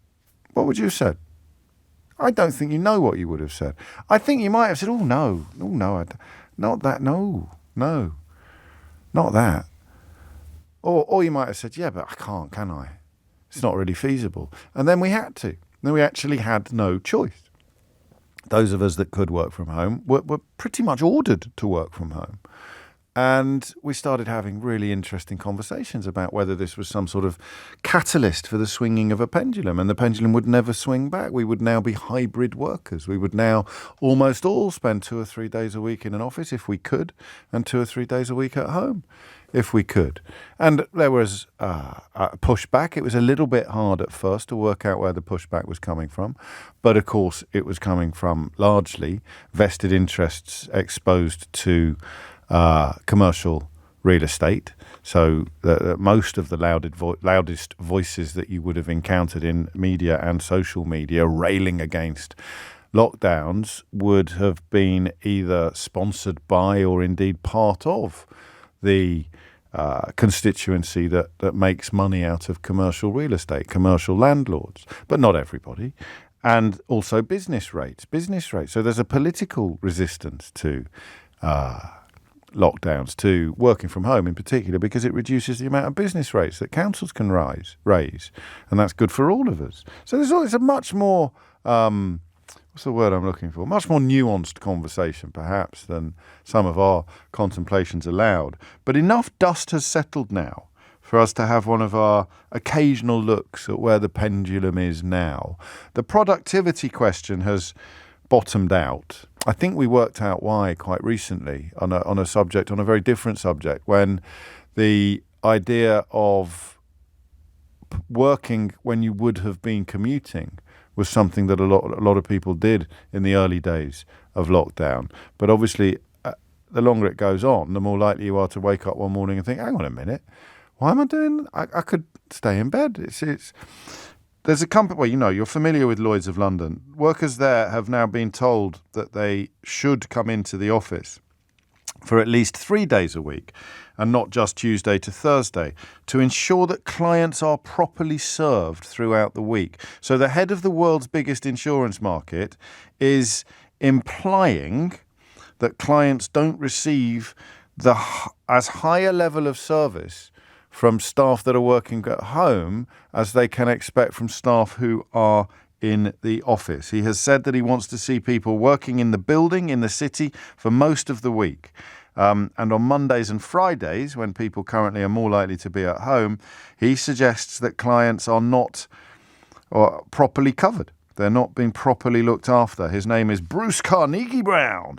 And he said, we've got to make sure that we still work across the working week and that we don't impede our ability to serve customers by the bookends of the week, defaulting to being a long weekend for everybody every week. So the clear implication, if not accusation, is that if you're doing this sort of Monday and Friday off, then you're taking it a bit easy. You're taking your foot off the pedal on Friday, which is a coincidence, because I came into work this morning, as I always do, via public transport. Thank you, Greta. And I had, for the very first time, I had my kind of, wish I could work from home on Fridays, because it would feel like a bit of an easier gig. It's weird, my job, obviously, but if I had a normal job, I think subconsciously this morning, because of the weather chiefly, and we've bought an enormous sort of glorified paddling pool for the back garden, and it's wonderful. I could be in it. I wonder if I could do the show from it. What would the sound be like, Keith, if I was in a giant paddling pool? Would it be too splashy, do you think? We get the microphone dangling above and I sit back like that, a bit like sort of... Anyway, I genuinely caught myself this morning thinking, because for context, it's really quiet on Fridays. I don't always get a seat on the tube coming into town, but on Fridays, I always do. And usually I always like a seat on the end of a row next to the glass partition. Usually on a Friday, I'll get one of those as well. So Fridays is a great day. Fridays are great days to commute, which means that loads and loads of people are still staying at home. And when we began these conversations, we were supported by statistics that showed productivity was actually going up in many cases with home working. I don't think that's the case anymore. I'm not sure there's evidence that it's gone down, but it's so quiet on Fridays that I genuinely, for the first time today, found myself thinking, oh, that'd be nice. It'd be nice to stay at home today. Which means I'm probably thinking somewhere deep inside that I would not get as much work done as I would do if I was in the office. Not with this job. That's why I said it's subconscious. You're just taking it. You could sit in the garden. Now, I don't know. I don't know if anyone's measured it yet. But on a day like today, you're doing your work on the laptop. You've got Wi-Fi at home. You're probably going to go outside, right? You're probably going to enjoy the weather. And I just want to take a quick look at where we are. I want to take a quick look at what you are doing. So there are two ways into this. The first is obviously the personal one. How much has your life changed since before pandemic? And I want to look at every angle. So we look at the numbers. Well, I go in 1 day a week or I go in 3 days a week. But what other changes has it made to your life? Spending more time with your family, spending more time with your children. The commute's the mad bit, right? The commute is like a liminal space. That's one of my favourite words, liminal. The commute, I know some people get work done, but generally speaking, particularly on the London Underground, you've not got Wi-Fi. And it's hard. You can't really work on a commuter train because you're too busy trying to get your nose out of somebody else's armpit. So this liminal space of commuting is insane. I think that's where my enthusiasm for working from home came from. The realization that 2 or more hours a day are spent in a form of limbo. I know some of us find constructive things to do. You might read a book or you might play games on your phone or watch a film, but it is a limbo. It's a dead space. It's an unconstructive space. So the first thought I had when we started having these conversations was that that's mad. If you can eliminate the commute, then you're giving people 2 hours more time, 2 hours more life to live, real life engagement. Is that still true? Is that still true? What's changed for you? And the second bit of the inquiry this hour is addressing directly the implication, in the words of the boss of the world's biggest insurance market, Lloyd's of London, that have we reached the point now, and I want you to be honest with me, have we reached the point now that you know somewhere deep inside that when you're working from home, you're not putting in quite the same shift as you are when you're in the office? You were at the beginning, but the pendulum has swung.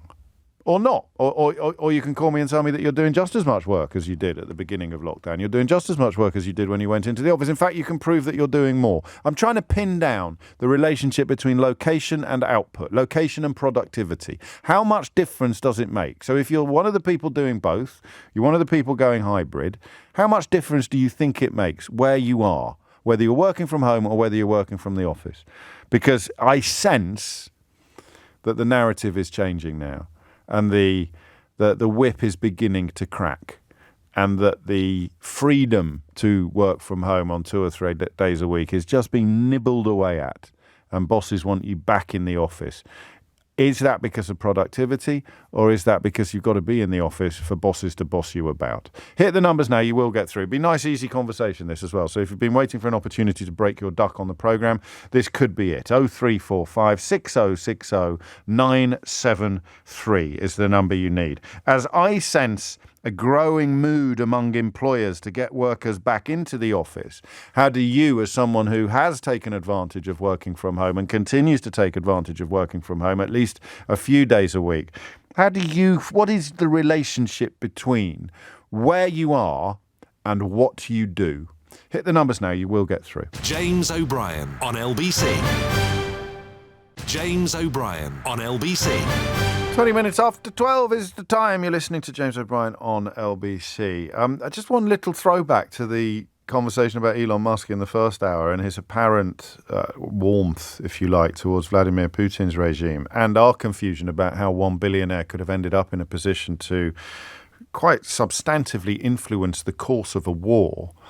funny because if Putin wants to, he just helps himself to companies in Russia. He'll just take them back into state ownership, or take them into state ownership at the drop of a hat. And of course, the answer to solving the problem of one man having the power to prolong or foreshorten an actual war, in this case Elon Musk, would be for the American government perhaps to just take Starlink into state ownership. So there's just an irony there that occurred to me as I was reading a couple of your tweets that are still coming in on the subject. There's an irony there that the kind of policy pursued by Putin, which many would regard as totalitarian, never mind authoritarian, is precisely the answer to the problem posed by Elon Musk, ending up, perhaps by accident, in a situation to prolong or foreshorten the war in Ukraine. Chris is in Wellingborough. Back to working from home. Chris, what would you like to say? Hi, James. I went back to work 2 days a week originally I was off working from home. And then when things got better, they wanted me going 2 days a week, which I was doing and I'm still doing. As far as productivity is concerned, I'm as productive at the office as I am at home. Yeah. If anything, I'm better at home because I don't have that environment of aggression or etc. in an office. My figures are higher now than they were beforehand. What do you mean by what do you mean by aggression? You don't have to tell me. I'm just office politics and stuff like that. You know, there's people you don't want to sit near. People having conversations that you don't really want to get involved in. Yeah, distractions and sometimes perhaps we're not the best version of ourselves in some situations. Well, definitely not, and I'm a better person for it. And I love going into work. I am. Yes, me too. Because I was joining in some of those. I sorted myself out for those. I'm a happier person. Oh, gosh. In general, I work from home. I've got my 2 cats here with me. You just made me think of Finchy from The Office. I don't know why. That's the kind of thing we're talking about. You don't want to get into those sort of situations, and you're going to be a better worker and a happier human when you don't have to. Exactly. And I'm actually making more money for my company. Right. Off a higher turnover, so a slightly lower percentage, but I'm actually making more money for them now than I was. So it's win-win. It's win-win-win-win-win.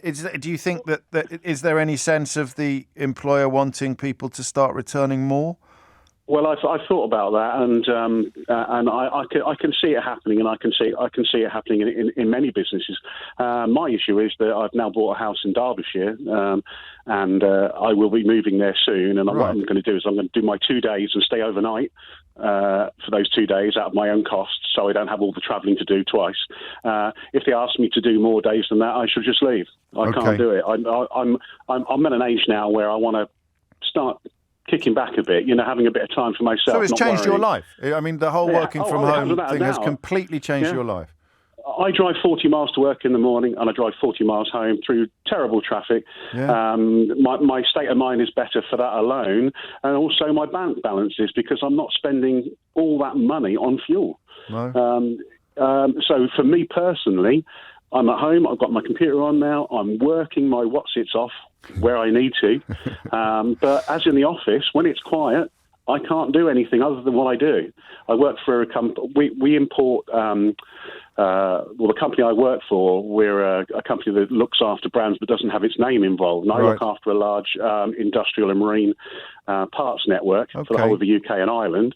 I don't need to be in an office. No, you really it's all don't. in my head. No, you really don't. It's all in my head, and I don't need to go in. And if I go back in again, when I do go in, it's wonderful. I absolutely adore it. I'm smiling. I'm happy. I was never like that before. Right. And if I lived where I work, I would be happy to go in every day. But for me, I'm looking for a change in life. I said we bought a house in Derbyshire. We're looking to move there. That's where our life wants to be. Lovely. And if I can work 2 days a week, it's a win. I mean, it'd be interesting, won't it, to see where we think that this push is coming from and why it's coming. Because, and I hope your employer doesn't enjoy. Whereabouts? Is it the Peak District you're moving to, or thereabouts?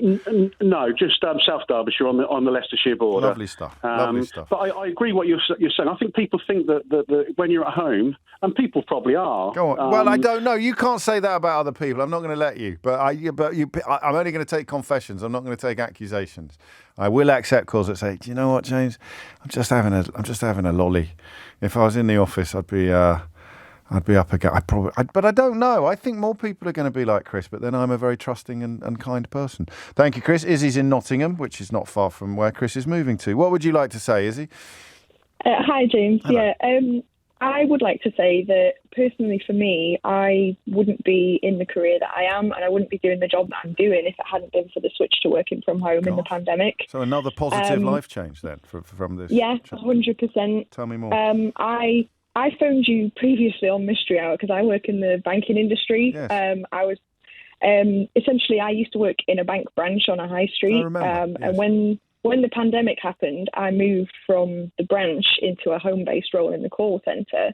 And it essentially completely changed my career entirely. I moved into the job that I'm doing now, which is in financial crime prevention. I absolutely love my job. I'm really happy with it. But because of where I live, because I live in the Midlands, I'm very far away from where a lot of kind of the banking hubs and the banking offices are. Which means that I pretty much have no choice but to go for fully remote roles unless I want to move, which I don't. So I just think that this decision to kind of move people back into an office it's almost a push away from being able to bring people into your industry with the talent that you might need that you wouldn't otherwise be able to get. Because I wouldn't be where I am if it wasn't for working from home. And I know that the companies that I've worked for have valued the work that I've done, but they wouldn't have been able to take me on if I'd have been going to their office because it just wouldn't be feasible. Even for a couple of days a week? And the company I work for now, their head office is in Cardiff, and that's 3.5 hours away. So no.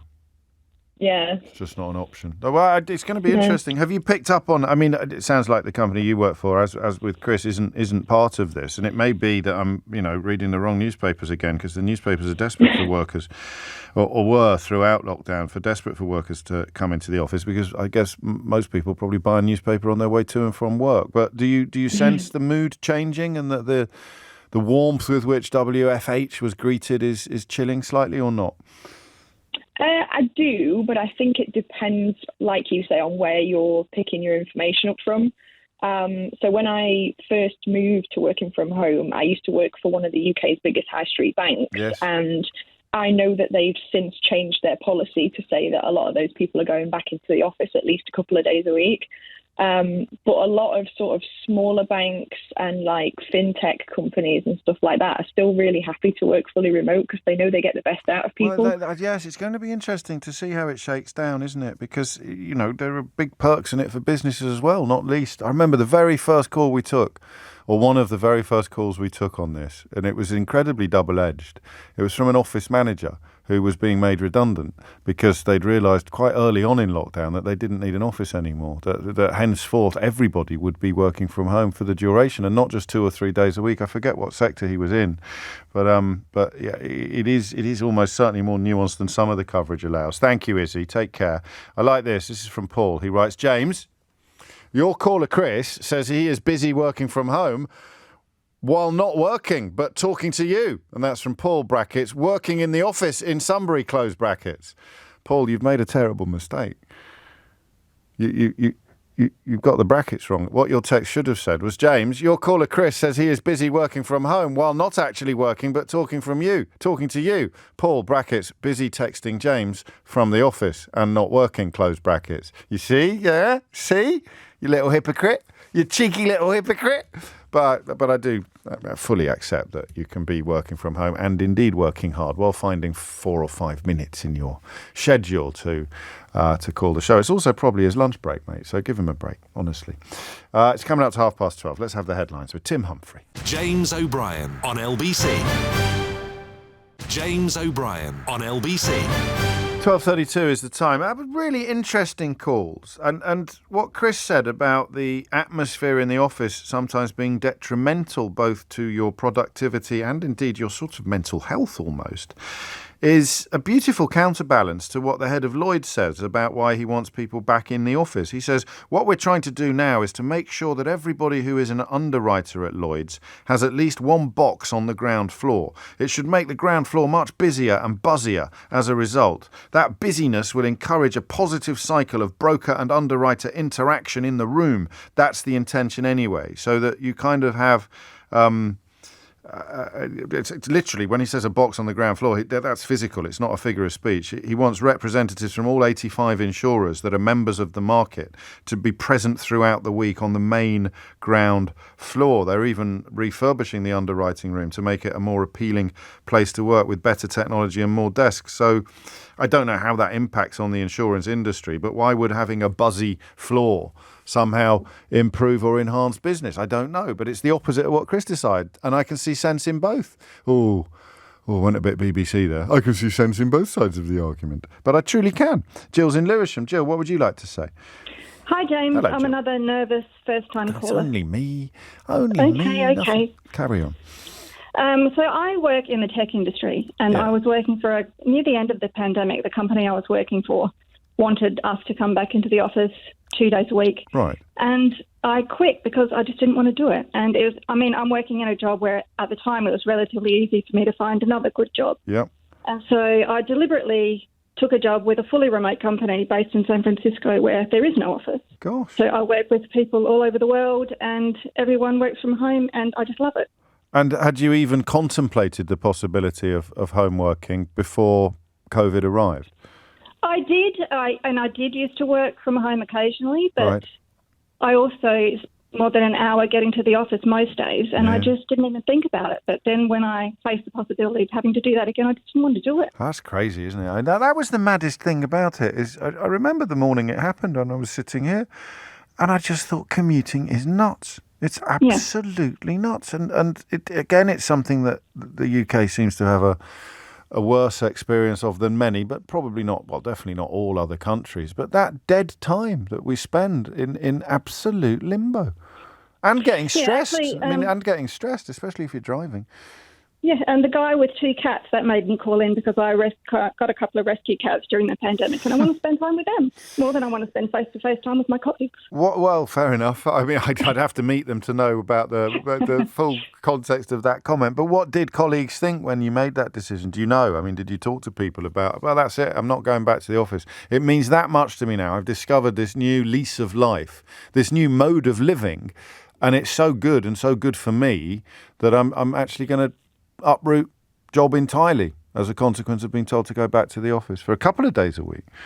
Yeah, I know several people who have done the same thing as me, and people who've moved out of London, and so they couldn't go to an office in London even if they wanted to, and have joined other fully remote companies like I have.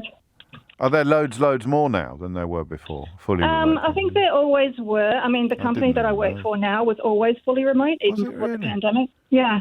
And companies like that, they've put a lot of effort and thought into how to productively work remotely and work across different time zones. So we just do a really good job of it. And there's a social aspect to it. It's the 21st century, isn't it? So the idea of waiting for your colleagues to wake up and stuff like that, there's always going to be someone picking up the baton. I wasn't expecting the phone in to go this way, actually. This is turning into an absolute ringing endorsement of working from home, with people literally turning down jobs and leaving jobs if they're not able to continue doing so. There's room for every other angle on this as well. Of course there is. Thank you, Jill. Take care. 12:37 is the time. Leah is in Greenwich. Leah, what would you like to say? Hi. Hello. Yeah, I just want to say that I actually echo the sentiments of your callers so far. Well, this is very boring. Why don't you pretend that you think they're all lazy, work-shy layabouts who wouldn't know a proper day's work if they slapped them around the chops with a wet kipper? Because I know from my personal experience, I'm working 120% times harder than I was. Really? I've never experienced burnout in my career, but I'm starting to experience that now. The expectations for the amount of work that we do has skyrocketed. I'm going from Teams calls to Teams calls to Teams calls without a break.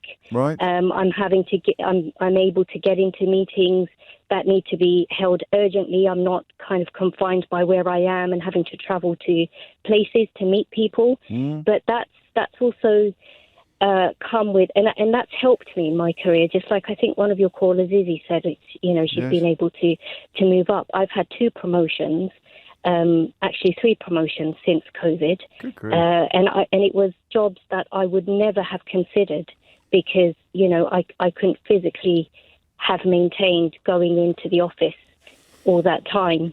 But what I have to say, and the downside of this is that because we're working in this crazy way, I've found that I can't focus on things anymore.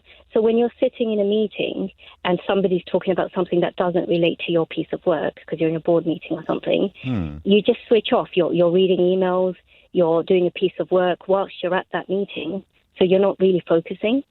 And now that we're back in the office, I mean, it's been mandated to be back 2 days a week. Okay. You know, I'm sitting in physical meetings and then I'm suddenly conscious, oh gosh, I can't actually focus on what You're people are saying. zoning out. And you didn't do that before? No. No, because you were present. Pardon? Because you were present. And I thought it was you said just, pregnant you know, then. I thought you No, you were present, but then, you know, you weren't working at So you've 150 miles developed an distraction almost. Yeah. That's really because interesting. Because I found that I can't focus on being just in that one space without thinking about something else, without trying to type a report, and in between, you know. Oh, I see what you mean. So you responding to the multitask when you're conversation. working from home, and that means that there's almost an empty space when you're back in the office, that your brain is thinking, I should be doing something else as well. Yeah, and now what I've found, James, is actually when I'm in the office, when we're in the office, my colleagues have said the same, is that's the day we don't do much. That's the day it's just a catch up, we're having a chat, you know. How I get less done being in the office because there are people around, you know, they'll distract you, they'll say hello and so on. And it sort of fed that beast in all of us a little bit on wanting to just be alone and not have to interact with people. So I have found that I'm losing my social skills a bit. You know, I'm looking at other jobs at the moment, but I'm certainly looking at that being a perk, so that flexible working arrangement, a maximum of, 2 days in the office. I get that a little bit, but I don't buy this whole thing, James, about, it's better for our well-being to be in the office. I mean, say it how it is. It's about, it's stimulating the economy. It's about getting people out the house to spend their money on transport, in coffee shops, wherever they eat. And do you not do that when you're working from home? You don't just spend the money in different places, or do you actually end the month with more still in your bank account than before? Oh, definitely more still in the bank account, eating healthier, eating more cooked foods, actually not eating at all sometimes. So I've also found a negative of working from home is it's blurred the boundaries for me. Yes. When I'm in the office, it's like, right, okay, I've got to be there for 9, so you have that in your head. It's 5 o'clock, I'm leaving, and you can see others leaving, but many a times I've sat at home, it's 7, 8, 9 in the evening, and I still haven't logged off. And I haven't had a lunch break, and that's what I mean about I'm finding myself coming to burnout. So it's working harder. Yes, you need to switch off a bit more. You need to make a deal with yourself that you're going to hit a deadline today and actually clock off at a time. Regardless of what's going on, you need to do that.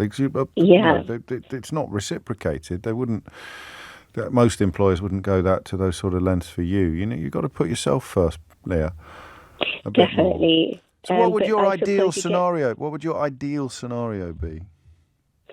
I think it's a good balance to have 1 day working from the office. I've seen new colleagues come into my team who found it very difficult to connect to us, and because we've had a relationship before COVID where we know with the team members, we know each other.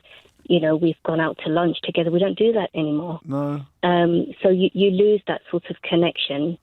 And it's actually, I'm relying on connections that I've built pre-COVID or pre-working from home and this hybrid working model to sort of say, asking a colleague, is it all right? Can you just do me a favour? Can I have this? Or are you able to help me with that? Whereas new colleagues are struggling to build those relationships. There's a piece today, there's a report today about graduates or undergraduates arriving at university and being in need of almost lessons in social skills. Yeah. Because they spent much of their sixth form, of course, in isolation, in forms of isolation, in lockdown, and that fits with what you're describing, doesn't it? That sense of social skills we think of as being something probably as a constant, but they come up and down. And if you were, I don't know if you remember when you first stepped out after lockdown, you felt different. Things were intimidating. Leicester Square was a weird place where I work. Leah, thank you. That was a lovely call because you covered so much ground and reminded us, of course, perhaps better than anybody else, that this is actually very nuanced and there'll be swings and roundabouts. Won't there? There'll be things that are improving and things that aren't. But the general sense is we're yet to hear anybody really who thinks that working from... Well, I mean, there'll be people listening who hated working from home and who are back in the office, but that experience doesn't negate anything that we've heard. The person who's going to admit that they really take it easy when they're working from home is probably worried that their boss might be listening. Hannah's in Chelmsford. Hannah, what would you like to say? Hello there, James. I'm Hello. a first-time caller, so thank you for having me. Loads of first-time callers today. How very gratifying. And I've only been listening to LBC for about the last month, so I'm very new. You've wasted no time in getting involved, Hannah. That's exactly how it should be. Thank you. What would you like to say? What I wanted to sort of raise was I actually work in public sector, and I think there's a big difference on how to look at this between private sector and public sector. Almost certainly, but I should add, because I don't think she mentioned it, that Leah worked in the public sector as well, the last caller. So so it does, there'll be, well, anyway, you crack on. Yeah, so I actually work in the police, although I'm not operational, obviously for a lot of our staff, nothing changed. My husband works for the NHS. Nothing changed for him during COVID. He was still out and about. It was almost business as usual. Yes, of course. I actually really detest working from home. Why? I was talking to when I phoned in, I was talking to the lady and I said, I don't have any children. My husband, as I said, was business as usual, out working for the NHS. I ended up having conversations with my cat, albeit one way. You were just climbing the walls? Absolutely. You're a very sociable 100%. creature, a very sociable creature. Yes. Okay. Yeah. That makes sense. So I was itching to get back to work. Yeah. And also I had to myself, I mean, I've been in the police 20 years, but I had to develop new skills in the sense of learning Teams. I had to present over Teams. I'd never used it before. So that was very, very daunting. I do agree with the previous caller in the sense of when you are on meetings online, you do tend to flick between screens. You're answering emails. You're back in the room with the meeting, this, that and the other. So I've just literally been to a physical meeting. Love it. I love getting out there again. I prefer to go into the office, but what I did say when I phoned in earlier, I can walk to work. I don't have to commute. Well, that makes and a in difference. in a time where people's bills and just the cost of petrol and everything else going on, people have got a lot to outlay. I don't necessarily have that. Yeah.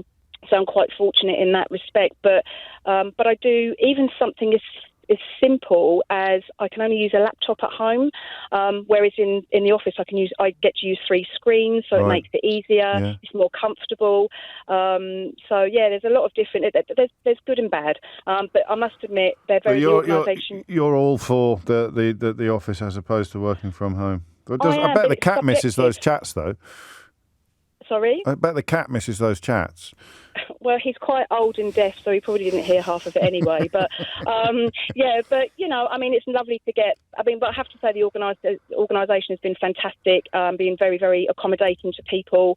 There are certain things... Well, I think that, again, is one of the great variables. Some employers are going to balk at the very thought of it, and others are going to be doing the opposite. But I like that. We needed your voice, Hannah. Thank you. As a sparkling debut.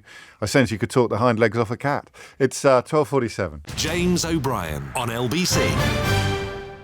James O'Brien on LBC. 10 to 1 is the time. I get some lovely messages that tickle me pink but don't always get read out, of course. A dude in my office is a climate change denier, James.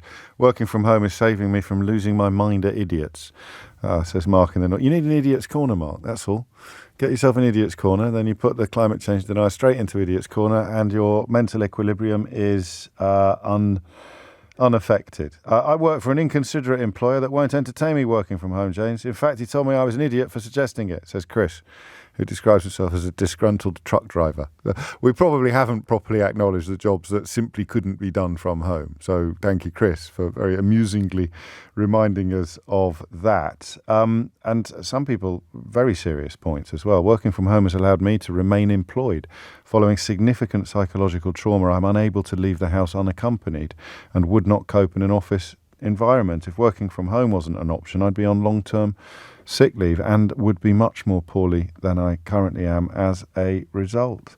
12:51, loads going on there. One job you can't really do from anywhere except home, although some writers rent an office, don't they? Some writers, because you like to change your environment, change your space, get out of the house. But I had the pleasure of interviewing one of my favourite authors this week, for full disclosure, Sebastian Faulks, who you are probably familiar with, whether you realise it or not. Birdsong is probably his best known novel, which was televised. Charlotte Gray was made into a big movie, wasn't it? They're part of his French trilogy, which he touches upon here. We cover an awful lot of ground, and the clip is just one taste of one facet of a truly fascinating conversation in which you can hear me fanboying as if there is no tomorrow. Then I suppose what happened was that as I began to write these books, at the time you don't really understand what your abiding preoccupations are. You go from one book to another. It's only when you look back and you can then see, oh yeah, these all have something in common. What they're all really about is. And I think the first lot of books I wrote, including The Girl at the Lion d'Or, Charlotte Gray, Birdsong, one or two others, were really about trying to orientate myself. We were talking earlier on about my father's generation and grandfather's generation, and I was the child of the Cold War, and I wanted to know, how on earth did we get into this terrible mess? Here we are living in this nice little village in this cosy house, and the world's about to blow itself to pieces in mutually assured destruction. So however many times Mum and Dad tuck you up in bed and say everything's all right, you think, well, not really. So I think a lot of the earlier books were about how do we, who are we and how do we get here? And one of the things I concluded at the end of it all was that humans are a pretty odd species. And obviously we are super clever and we have achieved things which other creatures will never manage in science and exploration and walking on the moon and understanding the universe. But we are also very violent and we are very fragile, and a lot of us suffer from different kinds of dementia and illusions and delusions. So I think a lot of the next run of books I wrote, including Human Traces, Engelby, Snow Country, and one or two others, are really about not who are we, but what are we? Right, what is the mechanism, and how does it work, and how does it not work? From the perspective of wanting to understand why we do ridiculous and horrible things. Yes. Yeah, exactly. And wondering whether our abilities to do our superpowers, if you were, come at the cost. And this leads you into genetics, which as a sort of non-scientist is quite a difficult area to go into. But I think that science, particularly biology, it's quite easy to sort of have a saloon bar grasp of it. You can talk about the big ideas and the human genome and this, that and the other. And as for the sort of, the molecular stuff, if you haven't had a proper training, that's always going to be slightly confusing, the difference between an acid and a protein and a nucleus and a molecule. To us non-scientists, these are all just tiny little things, really. But not confusing to the point of daunting. I mean, you wanted to tackle this stuff. You want to tackle this stuff. Yeah, I mean, I got very into the idea of the origins of psychiatry and psychology, which I wrote about in Human Traces, and the essential question then in the late 19th century at the time of Freud and ever since really has been, are serious mental illnesses caused by a sort of a genetic or or other biological issue? So are they just really versions of multiple sclerosis or versions of Parkinson's disease? Or are they an ordinary person's response to the events of their lives? Right. And so that is to oversimplify it a great deal. But it was oversimplified a great deal. And there was a polar opposite of what they called the biological or medical model on one side, and then the psychological model on the other. So I looked into all that, and that led me obviously to look at how we had evolved as a human species, and how you could really explain the fact that we are so much cleverer than we really need to be. I mean, normally in natural selection, in order to survive and prosper, you need to discover a niche in nature that you can inhabit and breed and eat and survive.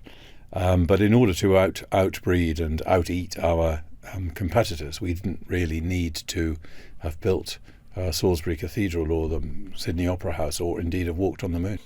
Ooh, he's got a beautiful voice as well. I don't think writers should be allowed to have beautiful voices. He does. Doesn't he? Yeah. I bet you're a Sebastian Faulks fan, aren't you? I am. Not Any Human Heart, that's William Boyd. Human Traces is one of my favourites of his. I read it cover to cover on a holiday once, and it was just fantastic. I think the one after that is Snow Country. I haven't read that. Oh, because I read that on my last holiday. Well, I'll do it. Well, I'll take advantage of that recommendation. It's beautiful. Same clinic. It's the same sort of background. And you're right, character. he has got a gorgeous voice. Yeah, don't expect that. It's not fair, really, for writers to have beautiful voices. I wonder do you think he records his own audiobooks? Anyway, we should squeeze in one more call. Jake in Woking, can you remember what the topic is this hour, Jake? It's eluded me. Something to do with working. That was it. Yeah, what's going on? What's on your mind? Before the pandemic, I was 5 days a week in the office. Working from home has made a huge difference to personal life. Yes. Being here for the kids, I was working in London, living outside of London, so spending my life on the train and my money on the train as well. Yeah. So it's a cost saving. There's a huge benefit as well. My wife has been able to flourish at work because I'm now here to do school pickups. Okay. So she's developed further in her career, which has been incredible to see as well. However, I go 2 days a week in the office now. I do miss working with my colleagues. Instead of a scheduled Teams call or whatever, it's a turn around and a quick chat. And that makes a huge difference. But one thing that's also we're noticing now, so I have a global team reporting to me. 2 of my team members are in London. Right. So there isn't always a huge benefit going in because I can see those guys, but most of my calls are remote anyway. Yeah. But where we're recruiting now, we're recruiting people that are at the start of their career. They started their career late 2019. So they've only ever known hybrid working and working from home. So where we're trying to bring them into the office, they're quite reluctant because they don't know that setting. They don't know sort of 3-4 days a week in the office. That's going to be the next phone-in, I suspect, but probably not for a year or so when you actually get the ramifications. Mate, I squeezed you in at the end, Jake. I know you've got more to say, but we have run out of time. That fits with the story that we nearly talked about today about universities having to teach COVID students how to socialise.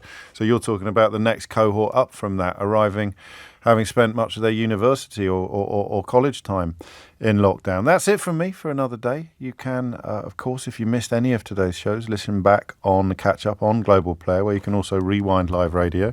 You'll also find all of LBC's shows to catch up on, as well as the world's biggest podcasts. Rewind live radio on Global Player. Download for free from your app store or head to globalplayer.com. Coming up at 4 on LBC, Tom Swarbrick, but now Sheila Fogarty. James O'Brien on LBC.